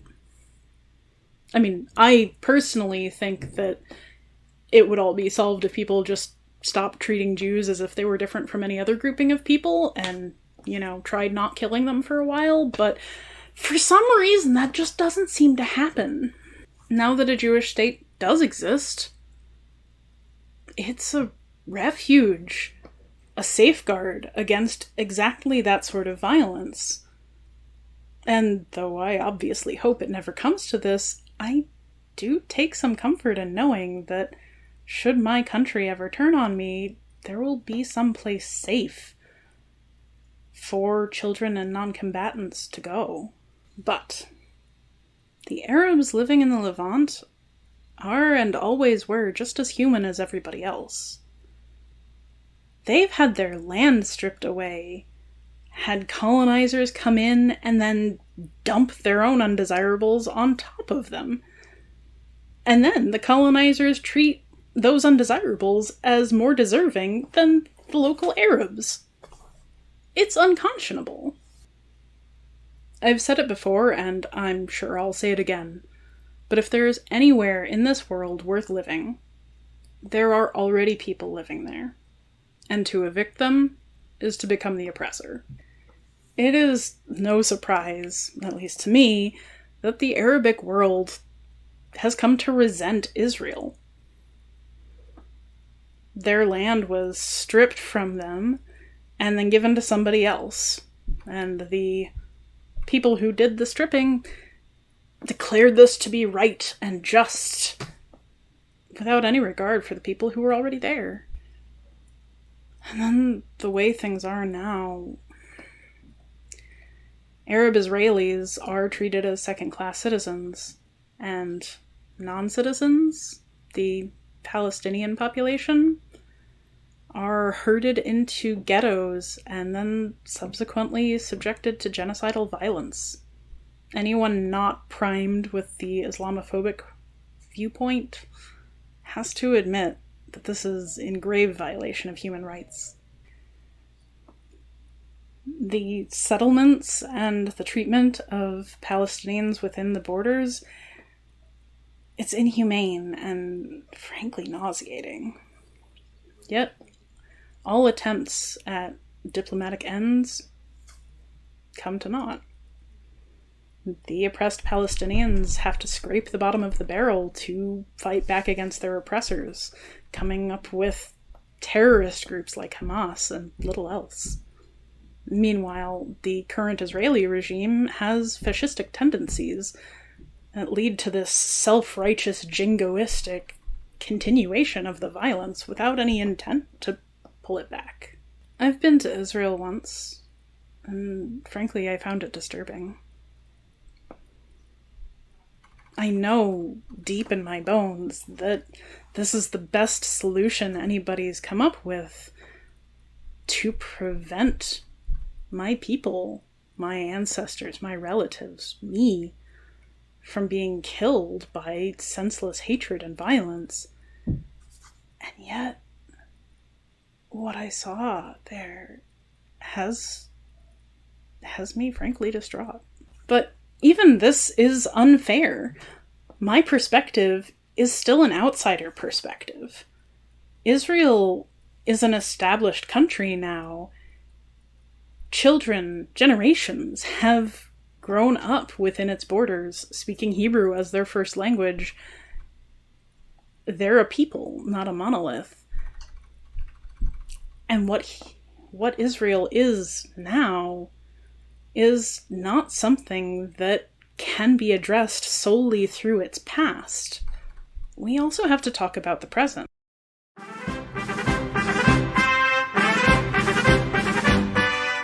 The year was 20XX. I was a bright-eyed, precocious teenager, ready to leave home. And I was lucky enough to be able to go in person to tour several of the universities that I would soon be mutually sizing up across a pile of overly similar applications. My mother and I entered one particular university campus on a cheerful, sunny day. The quads were green and grassy, students out in droves, chattering among themselves, studying solo under the gnarled trees, or entering big brownstone buildings that might well be older than the country that we were in. It was the very picture of the future I wanted for myself. Along one cobbled path, a young man stood, speaking earnestly to any who would listen, and sometimes to everyone at large. He had a stack of colorful flyers, and as we passed, he handed one to me. It read, "Boycott Israel, Free Palestine." I was a little taken aback. Not quite as taken aback as I was to hear his words.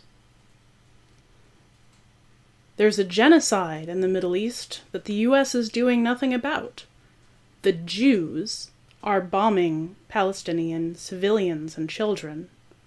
We have to stop them. We have to drive the Zionists out from the river to the sea. The sunny day no longer felt warm. The campus, so picturesque, turned gray and cold in my eyes. I looked out over the quad and saw that here and there, dotting across the campus, were more earnest young people with the same speech on their lips. The message that came through to me, loud and clear, was that I, the Jew, was somehow participating in this genocide. That, for all that I had never set foot in Israel, in fact, was quite insistent that there should be peace going forth in the Middle East, I was the enemy. And for all that I hadn't been recognized on sight, I would always be tainted with the stain of Islamophobia.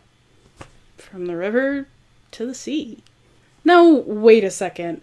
That speech seemed almost innocuous. And I certainly haven't been shy in sharing my serious criticisms of Israel's treatment and violence towards the Palestinians and their Arab neighbors. So why did that hit me so hard? Well, let me explain. No, there is too much. Let me sum up. Fuck the movement, fuck all of us, fuck their mothers, fuck their daughters, and show the support for Palestine. Shut them out, rape their daughters. If you have to send a message like that, free. Those who say that Israel cannot accept a two-state solution are, in some ways, correct. Terrorist groups like Hamas and the Egyptian Muslim Brotherhood have repeatedly made it clear that once they establish solid bases nearby, they will continue their campaign until every last Jew is wiped out from the river to the sea. Now, that slogan cuts both ways, and there are leftist activists who will quite rightly point out that it was conceived to mean not genocide, but freedom.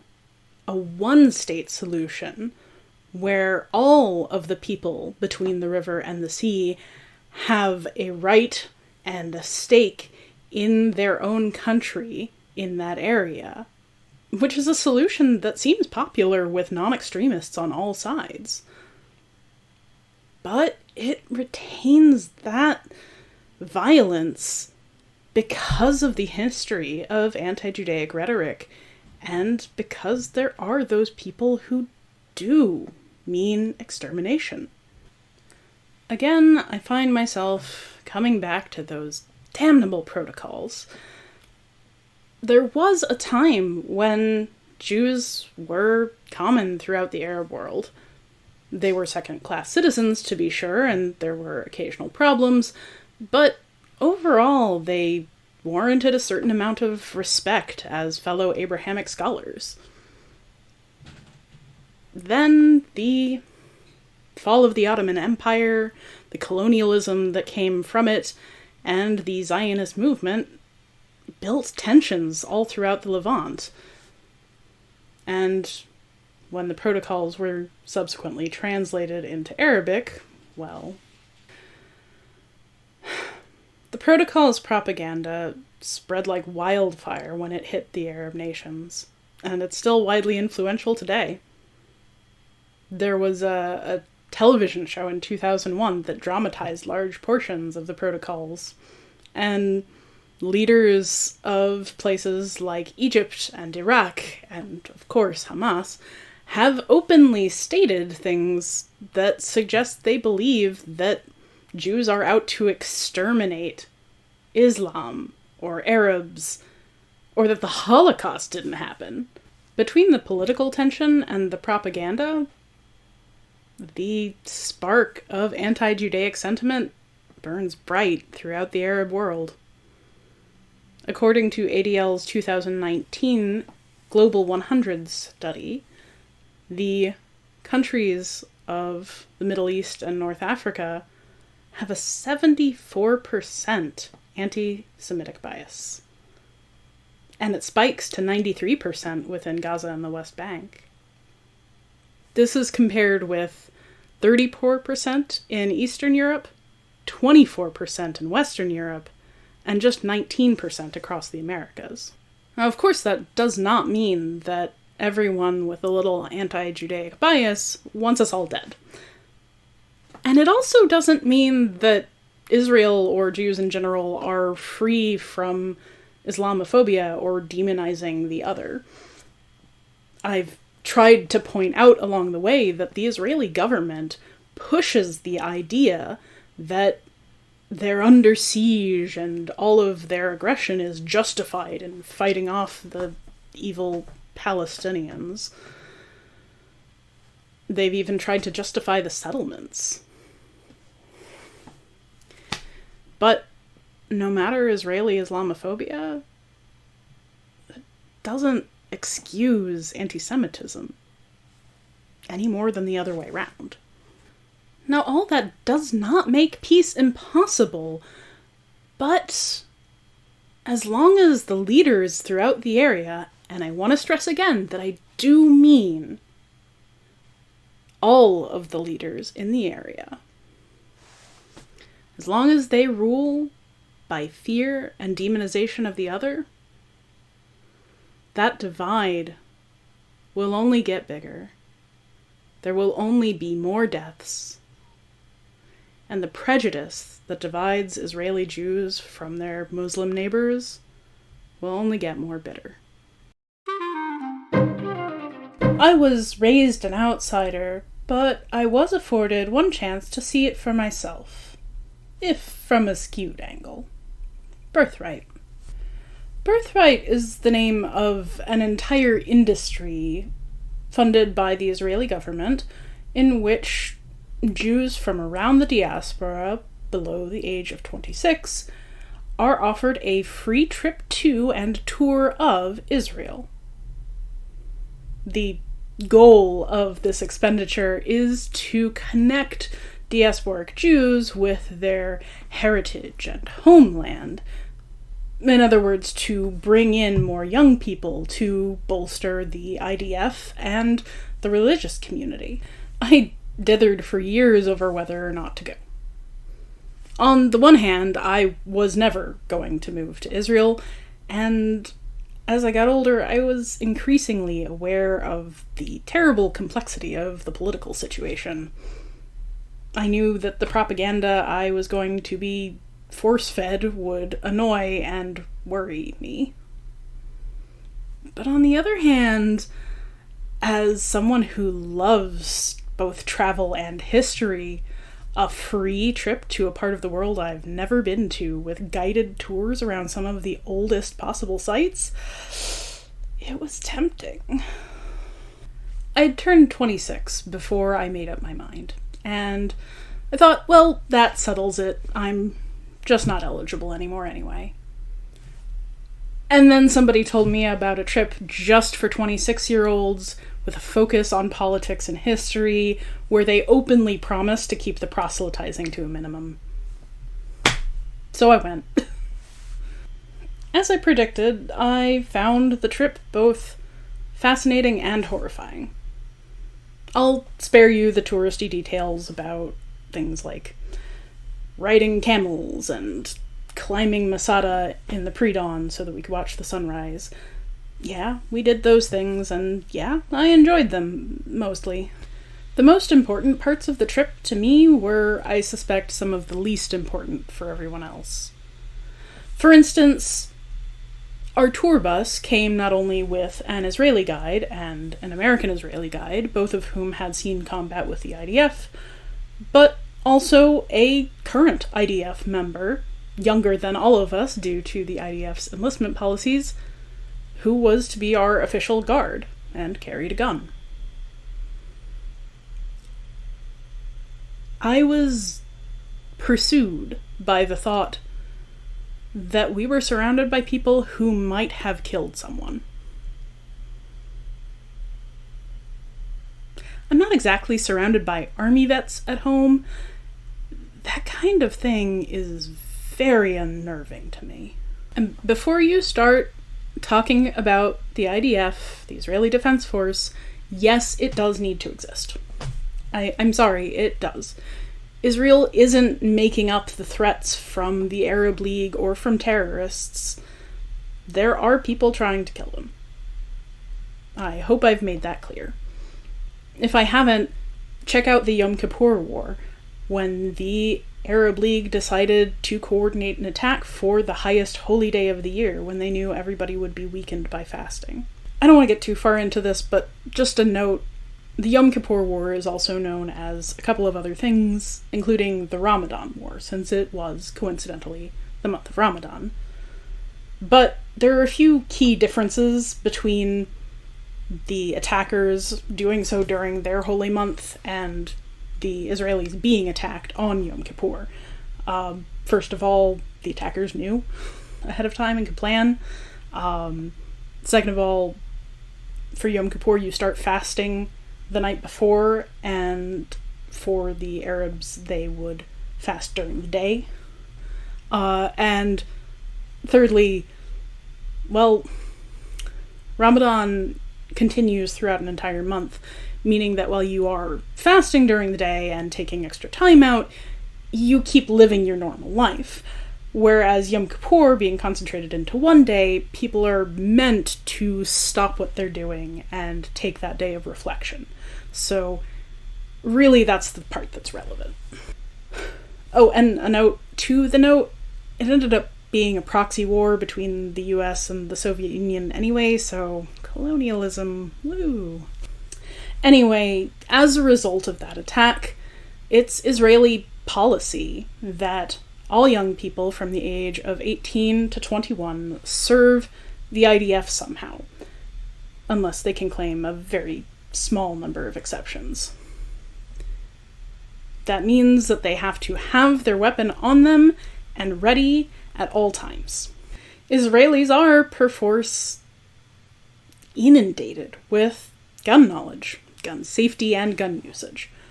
But guns are not a symbol of safety, not to me and not to them. The Israeli attitude towards weaponry might be casual compared to mine, but they understand the necessity of them. These aren't toys for killing off criminals in some kind of macho fantasy. These are tools for killing other humans. Other Americans on the trip told me how safe they felt with all these guns on view. After all, how could any bad guy with a gun get to us through all those good guys with guns? I asked a couple of them whether they'd ever handled a gun, and was unsurprised to learn that they hadn't. I have. I know what it is to shoot a gun. I know what it can do. And I know how to be as safe as you can be. It didn't take much for me to imagine that young soldier having to take out his weapon. To imagine a firefight with bullets flying through the bus, or through stalls at the market, or across the beachfront. I didn't feel safe. Once I ran into a young man's assault rifle butt while I was walking through a bakery. He didn't even flinch. My skin was crawling. Once, after a night on the town, when most everyone else was drunk and a little too loud and I happened to have a migraine, I sat in the front of the bus with our young IDF guard and made a pained joke about taking his gun and shooting everyone to shut them up. He very nearly handed it to me in jest. I did not feel safe. I felt even less safe when, at one point, I noticed our bus going through an armed checkpoint on the road. So I asked the tour guide what was going on. It turned out we were going to stay the night in a kibbutz inside the West Bank. In a settlement. I think if I'd been a few years older, I would have had a panic attack. That was not mentioned on the itinerary. The settlements I'm referring to here are where Israel has encouraged Israeli citizens and sometimes American Israelis to go in and settle on Palestinian territory, therefore reclaiming it for Israel. It's a vicious displacement tactic, and it's not all that dissimilar to what the US and Canada did in breaking a number of treaties with Native Americans, where homesteaders would come in and annex the land de facto. It's an absolutely abhorrent practice, and it's one which most American Jews are firmly against. To be fair to the tour, they did spend a lot of time trying to show us the darker sides of Israeli politics, and that night at the kibbutz, we spent a great deal of time talking about settlements and their fraught position within Israeli tensions with the Palestinians in specific and the Middle East in general. I thought it might be just a smidge undercut by the setting, though. Back in Israel proper, the tour set us up with a long Q&A session with some volunteer Arab Israelis, activists by default, fighting for Muslim rights in a country devoted to the interest of Jews. The tour also took us up on a ridge overlooking a city where you could see, even from afar, the fence dividing the Palestinian ghetto, a shanty town, from the thriving Jewish city beyond. And we talked about apartheid. And we went up the Golan Heights and looked down at the border, the lush green Israeli side, the waters diverted away from their desert neighbors. We also met up with a group of IDF veterans, people our own age.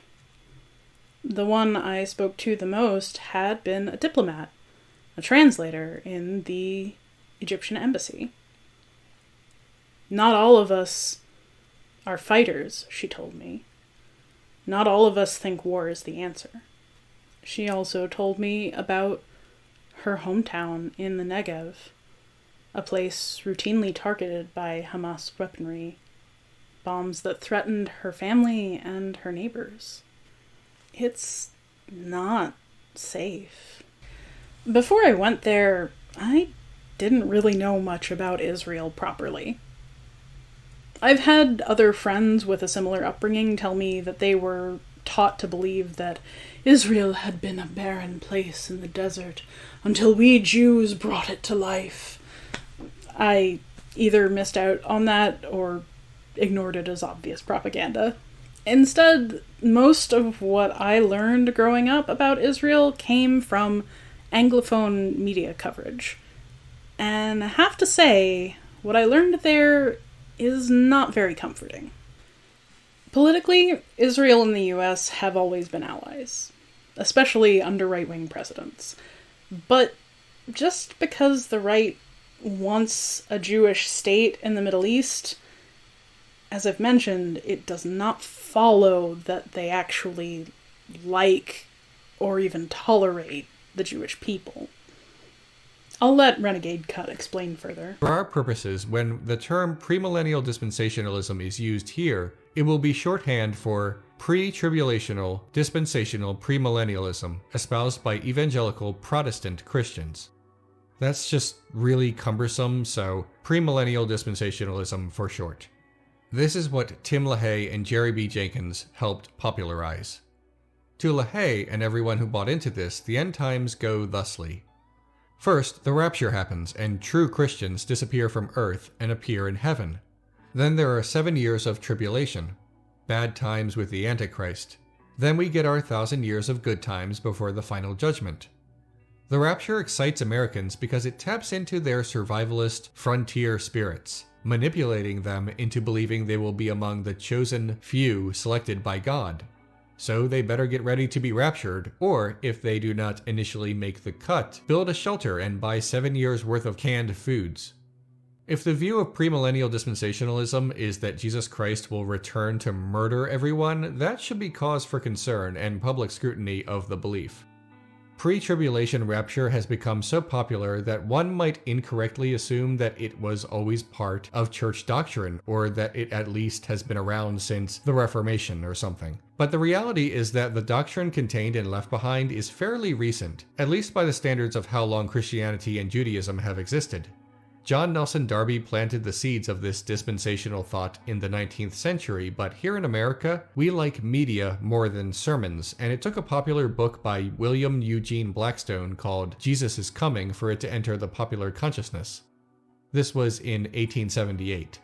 This means that while the rapture is only a small blip in the history of most countries, it has been a topic in Christianity for a large percentage of the comparatively short history of America. So if the rapture seems ubiquitous in America, but not in other countries with high Christian populations, that may be why. The rapture grew because of books and movies, notably Hal Lindsey's The Late Great Planet Earth and the incredibly creepy film A Thief in the Night. Then LaHaye and Jenkins put Left Behind together in 1995, and wouldn't you know it, this was right around the time when the internet could help this spread like a plague. Left Behind and other rapture doctrines use unrelated and misinterpreted Bible passages out of context and form a narrative that does not actually exist in Scripture. It might be helpful to understand just who Tim LaHaye was. He was an evangelical Christian minister who was heavily involved in politics. In 1979, he encouraged Jerry Falwell to found the Moral Majority, where he sat on its board of directors. The Moral Majority worked towards limiting rights for homosexuals and championed other socially conservative causes. LaHaye was even co-chairman of Republican Jack Kemp's 1988 presidential campaign, at least until the author's deeply anti-Catholic views were known. Oh yes, LaHaye hated Catholics as much as he hated homosexuals and women's rights. He believed in the Illuminati, organized by the devil himself, and he made no secret that he was in opposition to the NAACP, an organization that supports civil rights and hopes to end racial discrimination. To LaHaye, civil rights were destroying America.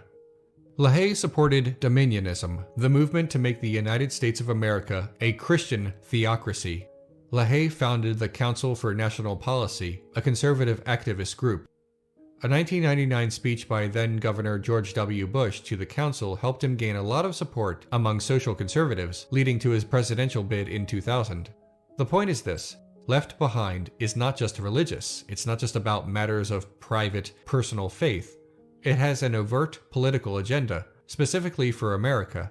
The brilliance of Left Behind is that it uses its poorly written fiction and poorly acted movies to advance political change. The real danger of premillennial dispensationalism is that believers take this view and follow it into the political arena, either as voters or as elected officials. Social conservatives in America want the population to believe climate change is a hoax, and one of the tools they use is rapture theology. Disasters are blamed on prophecy instead of natural phenomena, some of which is influenced by human effect on the environment. Ever heard a preacher or Christian conservative politician say that a hurricane was God's wrath on homosexuals or feminism?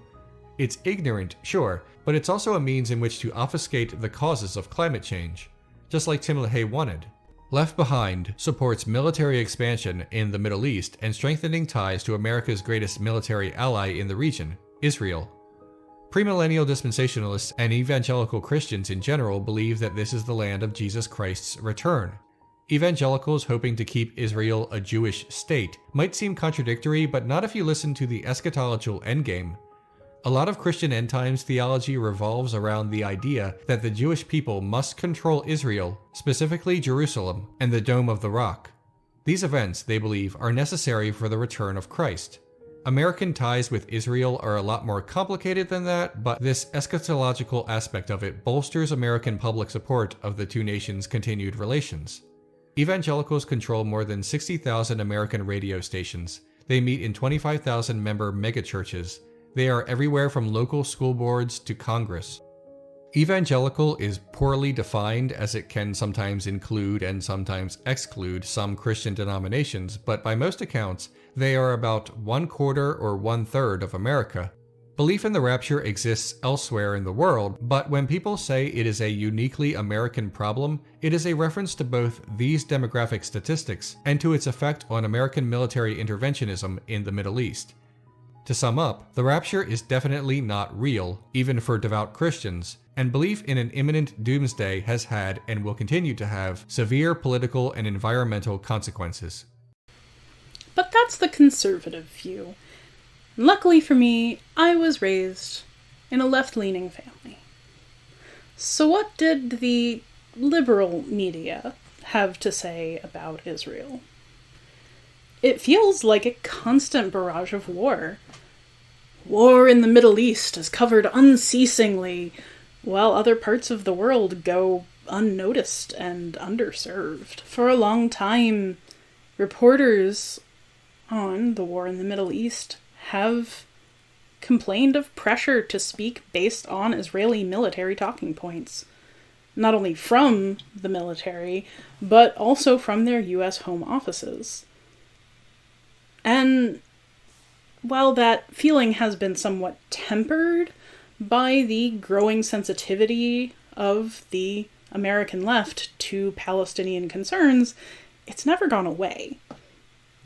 And that leads to resentment among the journalists who are risking life and limb to bring us as much truth as they can, which means that anti-Judaic stories get underreported.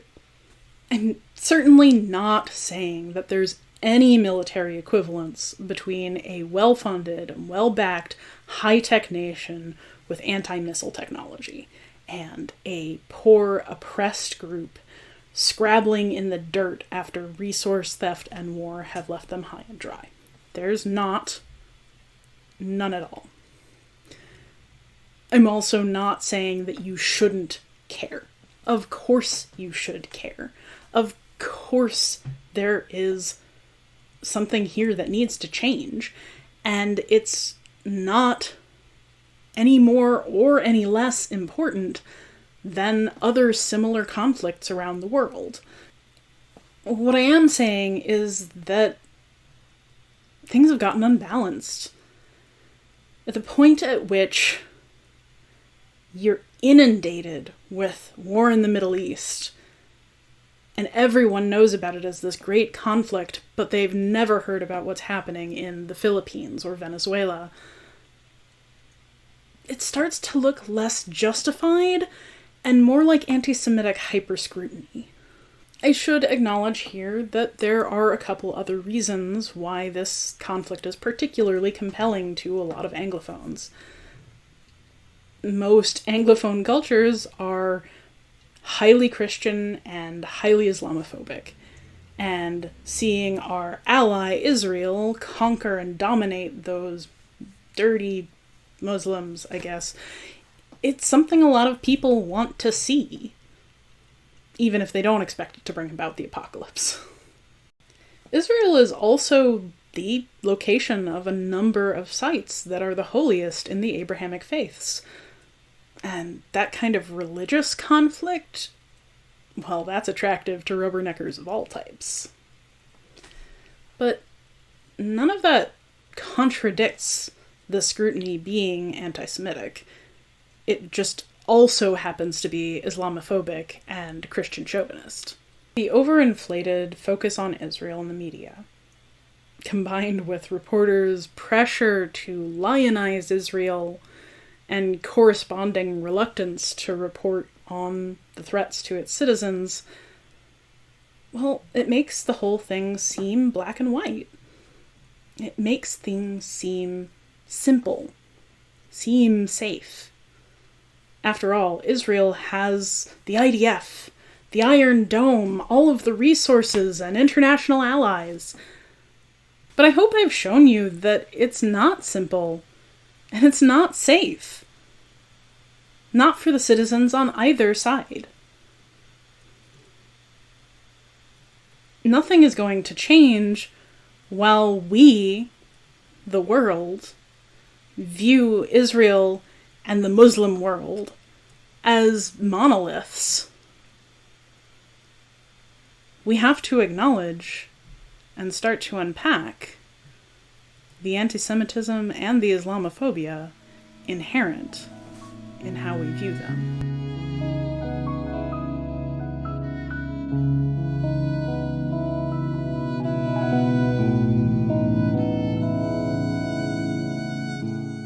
Alright, let's review. First, we have literally thousands of years of anti-Semitism coming from Jews' reputation as a minority status, losing their homeland, and being blamed for all manner of things that they had little to no control over. Second, we have this grotesque fiction called The Protocols of the Learned Elders of Zion being spread around to distract people from their own oppression by blaming it all on the Jews. And then, a combination of colonialism and genocide shoved the majority of the world's Jewish population into one tiny country and ensured that it would be in perpetual war with its neighbors. And now anti-Semitism pervades the heart of white supremacy, and even infects the credulous on the left. We could do better, don't you think? To be perfectly honest with you, I still feel like I've left so much out. Even in the few short months that I've been working on this project, I have seen so many examples of anti-Semitism in the wild, so many video essays that talk about the anti-Semitism at the heart of white supremacy and capitalism. What, you're surprised I'm dragging capitalism into this? Were you not listening when I told you that Jews have been blamed for wealth inequality for centuries? That the Protocols propaganda was created explicitly to distract the communist revolution in Russia and then turned on the socialists in Germany? That it was the favorite of Henry Blinking Ford? And in modern-day Israel, even under Netanyahu, well, there's still tons of kibbutzim, socialist communes. You can see it in today's red herrings, too. The supposedly communist YouTuber Caleb Mopin has written a book that is one half anti-Semitic screed and one half anti-left tube. The Israel lobby is a dangerous group of crazed extremists and racists. The core of it, who are Zionist Jews, see themselves as racially superior to others and actively advocate and practice. Sam's face is amazing. Actively advocate and practice crimes against humanity. The Israeli government, with its proxy forces in the United States and elsewhere, is just one of one section of wider cabal of criminal profiteers. We got it! He said the word! He said cabal! It keeps starting in a way where I'd be like, again, like, wouldn't phrase it that way, but like, this isn't totally wrong, and then just immediately, like, just goes in the... What are we, 48 minutes into the stream? We can just wrap it up, pals! We did it! Anyway, okay. Israel itself is an integral part of the machinery of international finance. Jesus Christ! Israel is part of a world order called imperialism by leftists and globalism by right-wing nationalists. Those are not the same thing. Holy shit, he's literally synthesizing in real time left-wing and right-wing talking points. In real time. Okay. In which bankers in London and the United States have absolute unchecked economic and political power. Israel is not simply an evil entity in itself, it is part of a wider, global cabal. It's shocking. It's a shockingly fucking anti-Semitic book. We Jews make excellent scapegoats for capitalism, distracting people from the real wealth hoarders. After all, we've had hundreds of years of practice. And if the people who want to blame us can implicate the left in that, well, that just sets the right up to play ball now, doesn't it? And the GQP is ready to come to bat. After all, that's the whole point of smearing their enemies with blood libel, of othering the Jews and making them seem foreign, of picking up any Jewish people who happen to align with their views and using them as a sort of shield against this nebulous enemy. The point is to set up a perfectly familiar and easy punching bag. The point is to drag this lure, this comfortable, easy lie, in front of the noses of those in too much despair and destitution to notice the fascists rising behind the curtain. And Israel itself? Well, I've said it before and I'll say it again, the current government of Israel is so far right as to be fascistic. Or it has been. There is some hope that with the recent challenges to Netanyahu's power that might change. I really hope so. Netanyahu is a far-right grifter. He is buddies with Trump and other dictators, and he does not care nearly as much about Israel or the Israeli people as he does about getting power and money for himself. Among his alleged crimes are general corruption, accepting bribes, putting pressure on local media, and even corrupting the justice system. And keep in mind, that's just what the investigators in Israel have said he should be indicted for. Yet, he's still popular with the right wing in Israel. They've even affectionately nicknamed him Bibi. When did the state of Israel get so conservative? Well, it would be inaccurate to say that there hasn't always been a strain of right-leaning and warlike sentiment in the state of Israel. Perhaps it springs from the fact of their founding.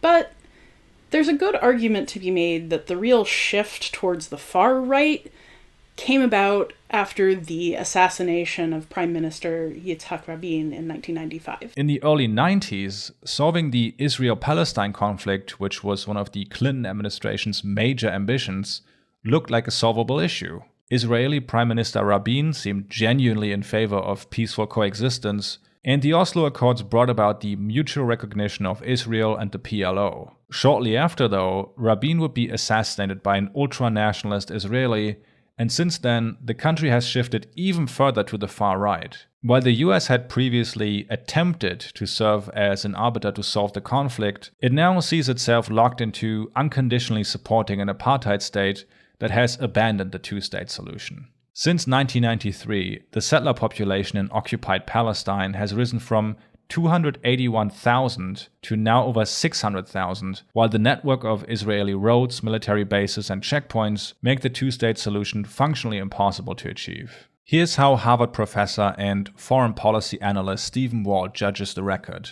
Given the potential leverage that all three presidents, excluding Trump and Biden here, had at their disposal, their inability to make meaningful progress toward a solution they believe to be, as Obama put it, in Israel's interest, the Palestinians' interest, America's interest, and the world's interest, was a humiliating display of US impotence and diplomatic incompetence.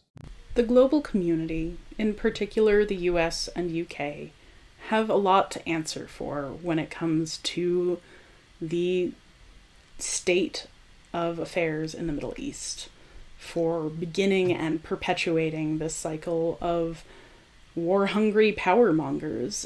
Did you ever wonder why Trump appointed his ineffectual son-in-law to fix Israel? Well, Trumperdink was always keen to appoint people to positions that they had stated interest in destroying. That's why we had DeVos, an MLM-associated millionaire, who had, before Trump was elected, told him that she thought public schools were a dead end, appointed as Secretary of Education. That's why we had Pence, whose greatest achievement as governor of Indiana was to exacerbate a plague, put in charge of pandemic response. Kushner was appointed to create peace in the Middle East in order to say that, yep, we're done, status quo is great as is. There was never any intention of peace. Quite the opposite. And worse still, Jews in America and all around the diaspora are such a marginalized group that most people don't really distinguish between them and Bibi. So understand that when you criticize a celebrity just for having been in the IDF, or make a joke about lizard people, your Jewish friends are wondering what exactly you mean. And when you speak up for Palestine, but fail to differentiate between Jews and the Israeli government, they hear what you didn't say. Look, I'm not saying you're a bad person if you've done any of that. The whole reason that I felt compelled to make this project is because I know how uncommon it is for people raised outside the Jewish community to understand the disguises of anti-Semitism, to hear those political dog whistles, which is to say, seemingly reasonable phrases that signal a much more sinister idea that only the target will hear. If you accidentally say or do something anti-Judaic, I would be shocked if the Jewish friends I posit you have actually believe you meant to be hurtful. Maybe they've even talked to you about it.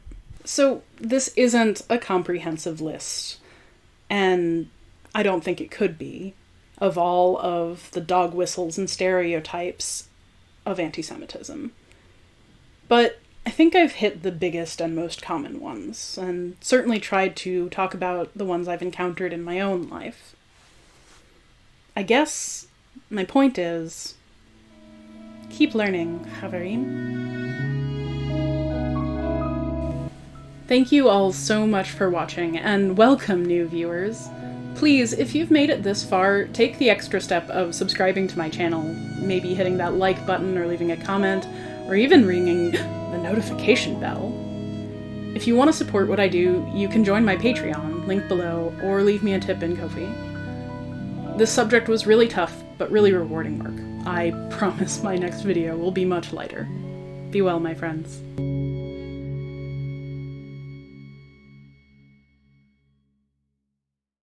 Envy is felt more intensely by prideful people, so it's especially sharp when it targets people who are supposed to be beneath you. The Jewish radical feminist Andrea Dworkin made what I think is a pretty compelling argument that both anti-Semitism and misogyny are partly rooted in envy. She quotes a bigoted argument made by the wife-killing protagonist of Tolstoy's story The Kreutzer Sonata, who resents that women and Jews find a kind of paradoxical power in their own oppression. Just like the Jews, as they pay us back for their oppression by financial domination, so it is with women. Ah, you want us to be traders only? Alright, as traders we will dominate you, say the Jews. Ah, you want us to be merely objects of sensuality? Alright, as objects of sensuality we will enslave you. Dworkin explains, this dominance of men by women is experienced by the men as real, emotionally real, sexually real, psychologically real. It emerges as the reason for the wrath of the misogynist. The woman appears to control sex. The man needs it. This causes his rage at her perceived power over him. Women control access to what men want, which gives women a kind of indirect power that some men envy. They envy the sexual power of women. It doesn't matter to the misogynists that, especially at the time Tolstoy was writing, women objectively have less power in society than men. He envies women because they have what he desires. Likewise, it didn't matter to Weimar anti-Semites that Jewish people were a marginalized minority. Anti-Semitism is often rooted in an envious obsession with the disproportionate influence and affluence of Jewish people. It is not the absolute differences between men which feed envy, but subjective perception, the optics of envy. There are in fact a large amount of black separatists who are unfortunately black supremacists, anti-Semitic, and homophobic. You might have heard of some of these groups, such as Nation of Islam or the new Black Panther Party, not to be confused with the original Black Panther Party. The absolutely single-minded approach he takes to defending Israel from any and all criticism, labeling anyone who isn't sufficiently Zionist in his mind, celebrities, companies, and politicians up to and including members of the fucking Likud party, an anti-Semite, and in many cases, fake bad Jews. Power has no morality. Power has no ethics.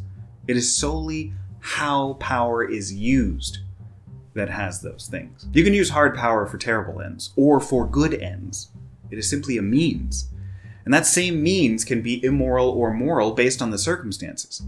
For instance, you may feel that killing a person to gain $10 is immoral. I would agree. All else being equal, it's clearly immoral. However, killing 5 million people could be considered moral. What if those 5 million were causing the systematic genocide of entire populations of people? What if those 5 million were contributing to the deaths of tens of millions of innocent people? I don't know how many of you would consider fighting the Nazis immoral. Maybe certain acts within the war, but not the fight itself. So we wanted to examine whether or not transphobia is a gateway prejudice that leads to broader far-right radicalization. It's been pretty clear for a while now that the far-right is transphobic, but we wanted to see whether being transphobic alone was enough to lead you to the far-right. So I made a brand new TikTok account and followed 14 creators known to post transphobic content. Then I started scrolling my For You page where I exclusively engaged with transphobic content, and I documented the major narratives of the more than 400 videos recommended to me. Of the 360 total videos, 103 were homophobic or anti-trans, 42 were misogynistic, 29 contained racist narratives or white supremacist messaging, and 14 endorsed violence. Damn, son, where'd you find this? So those numbers are not good. Here's the graph showing the account's exposure to this content over the viewing period. You see right at the end of the journey, there's a little spike of calls to violence, anti-Semitism, and hate symbols, which we certainly do not like to see. We don't like it. Very bad.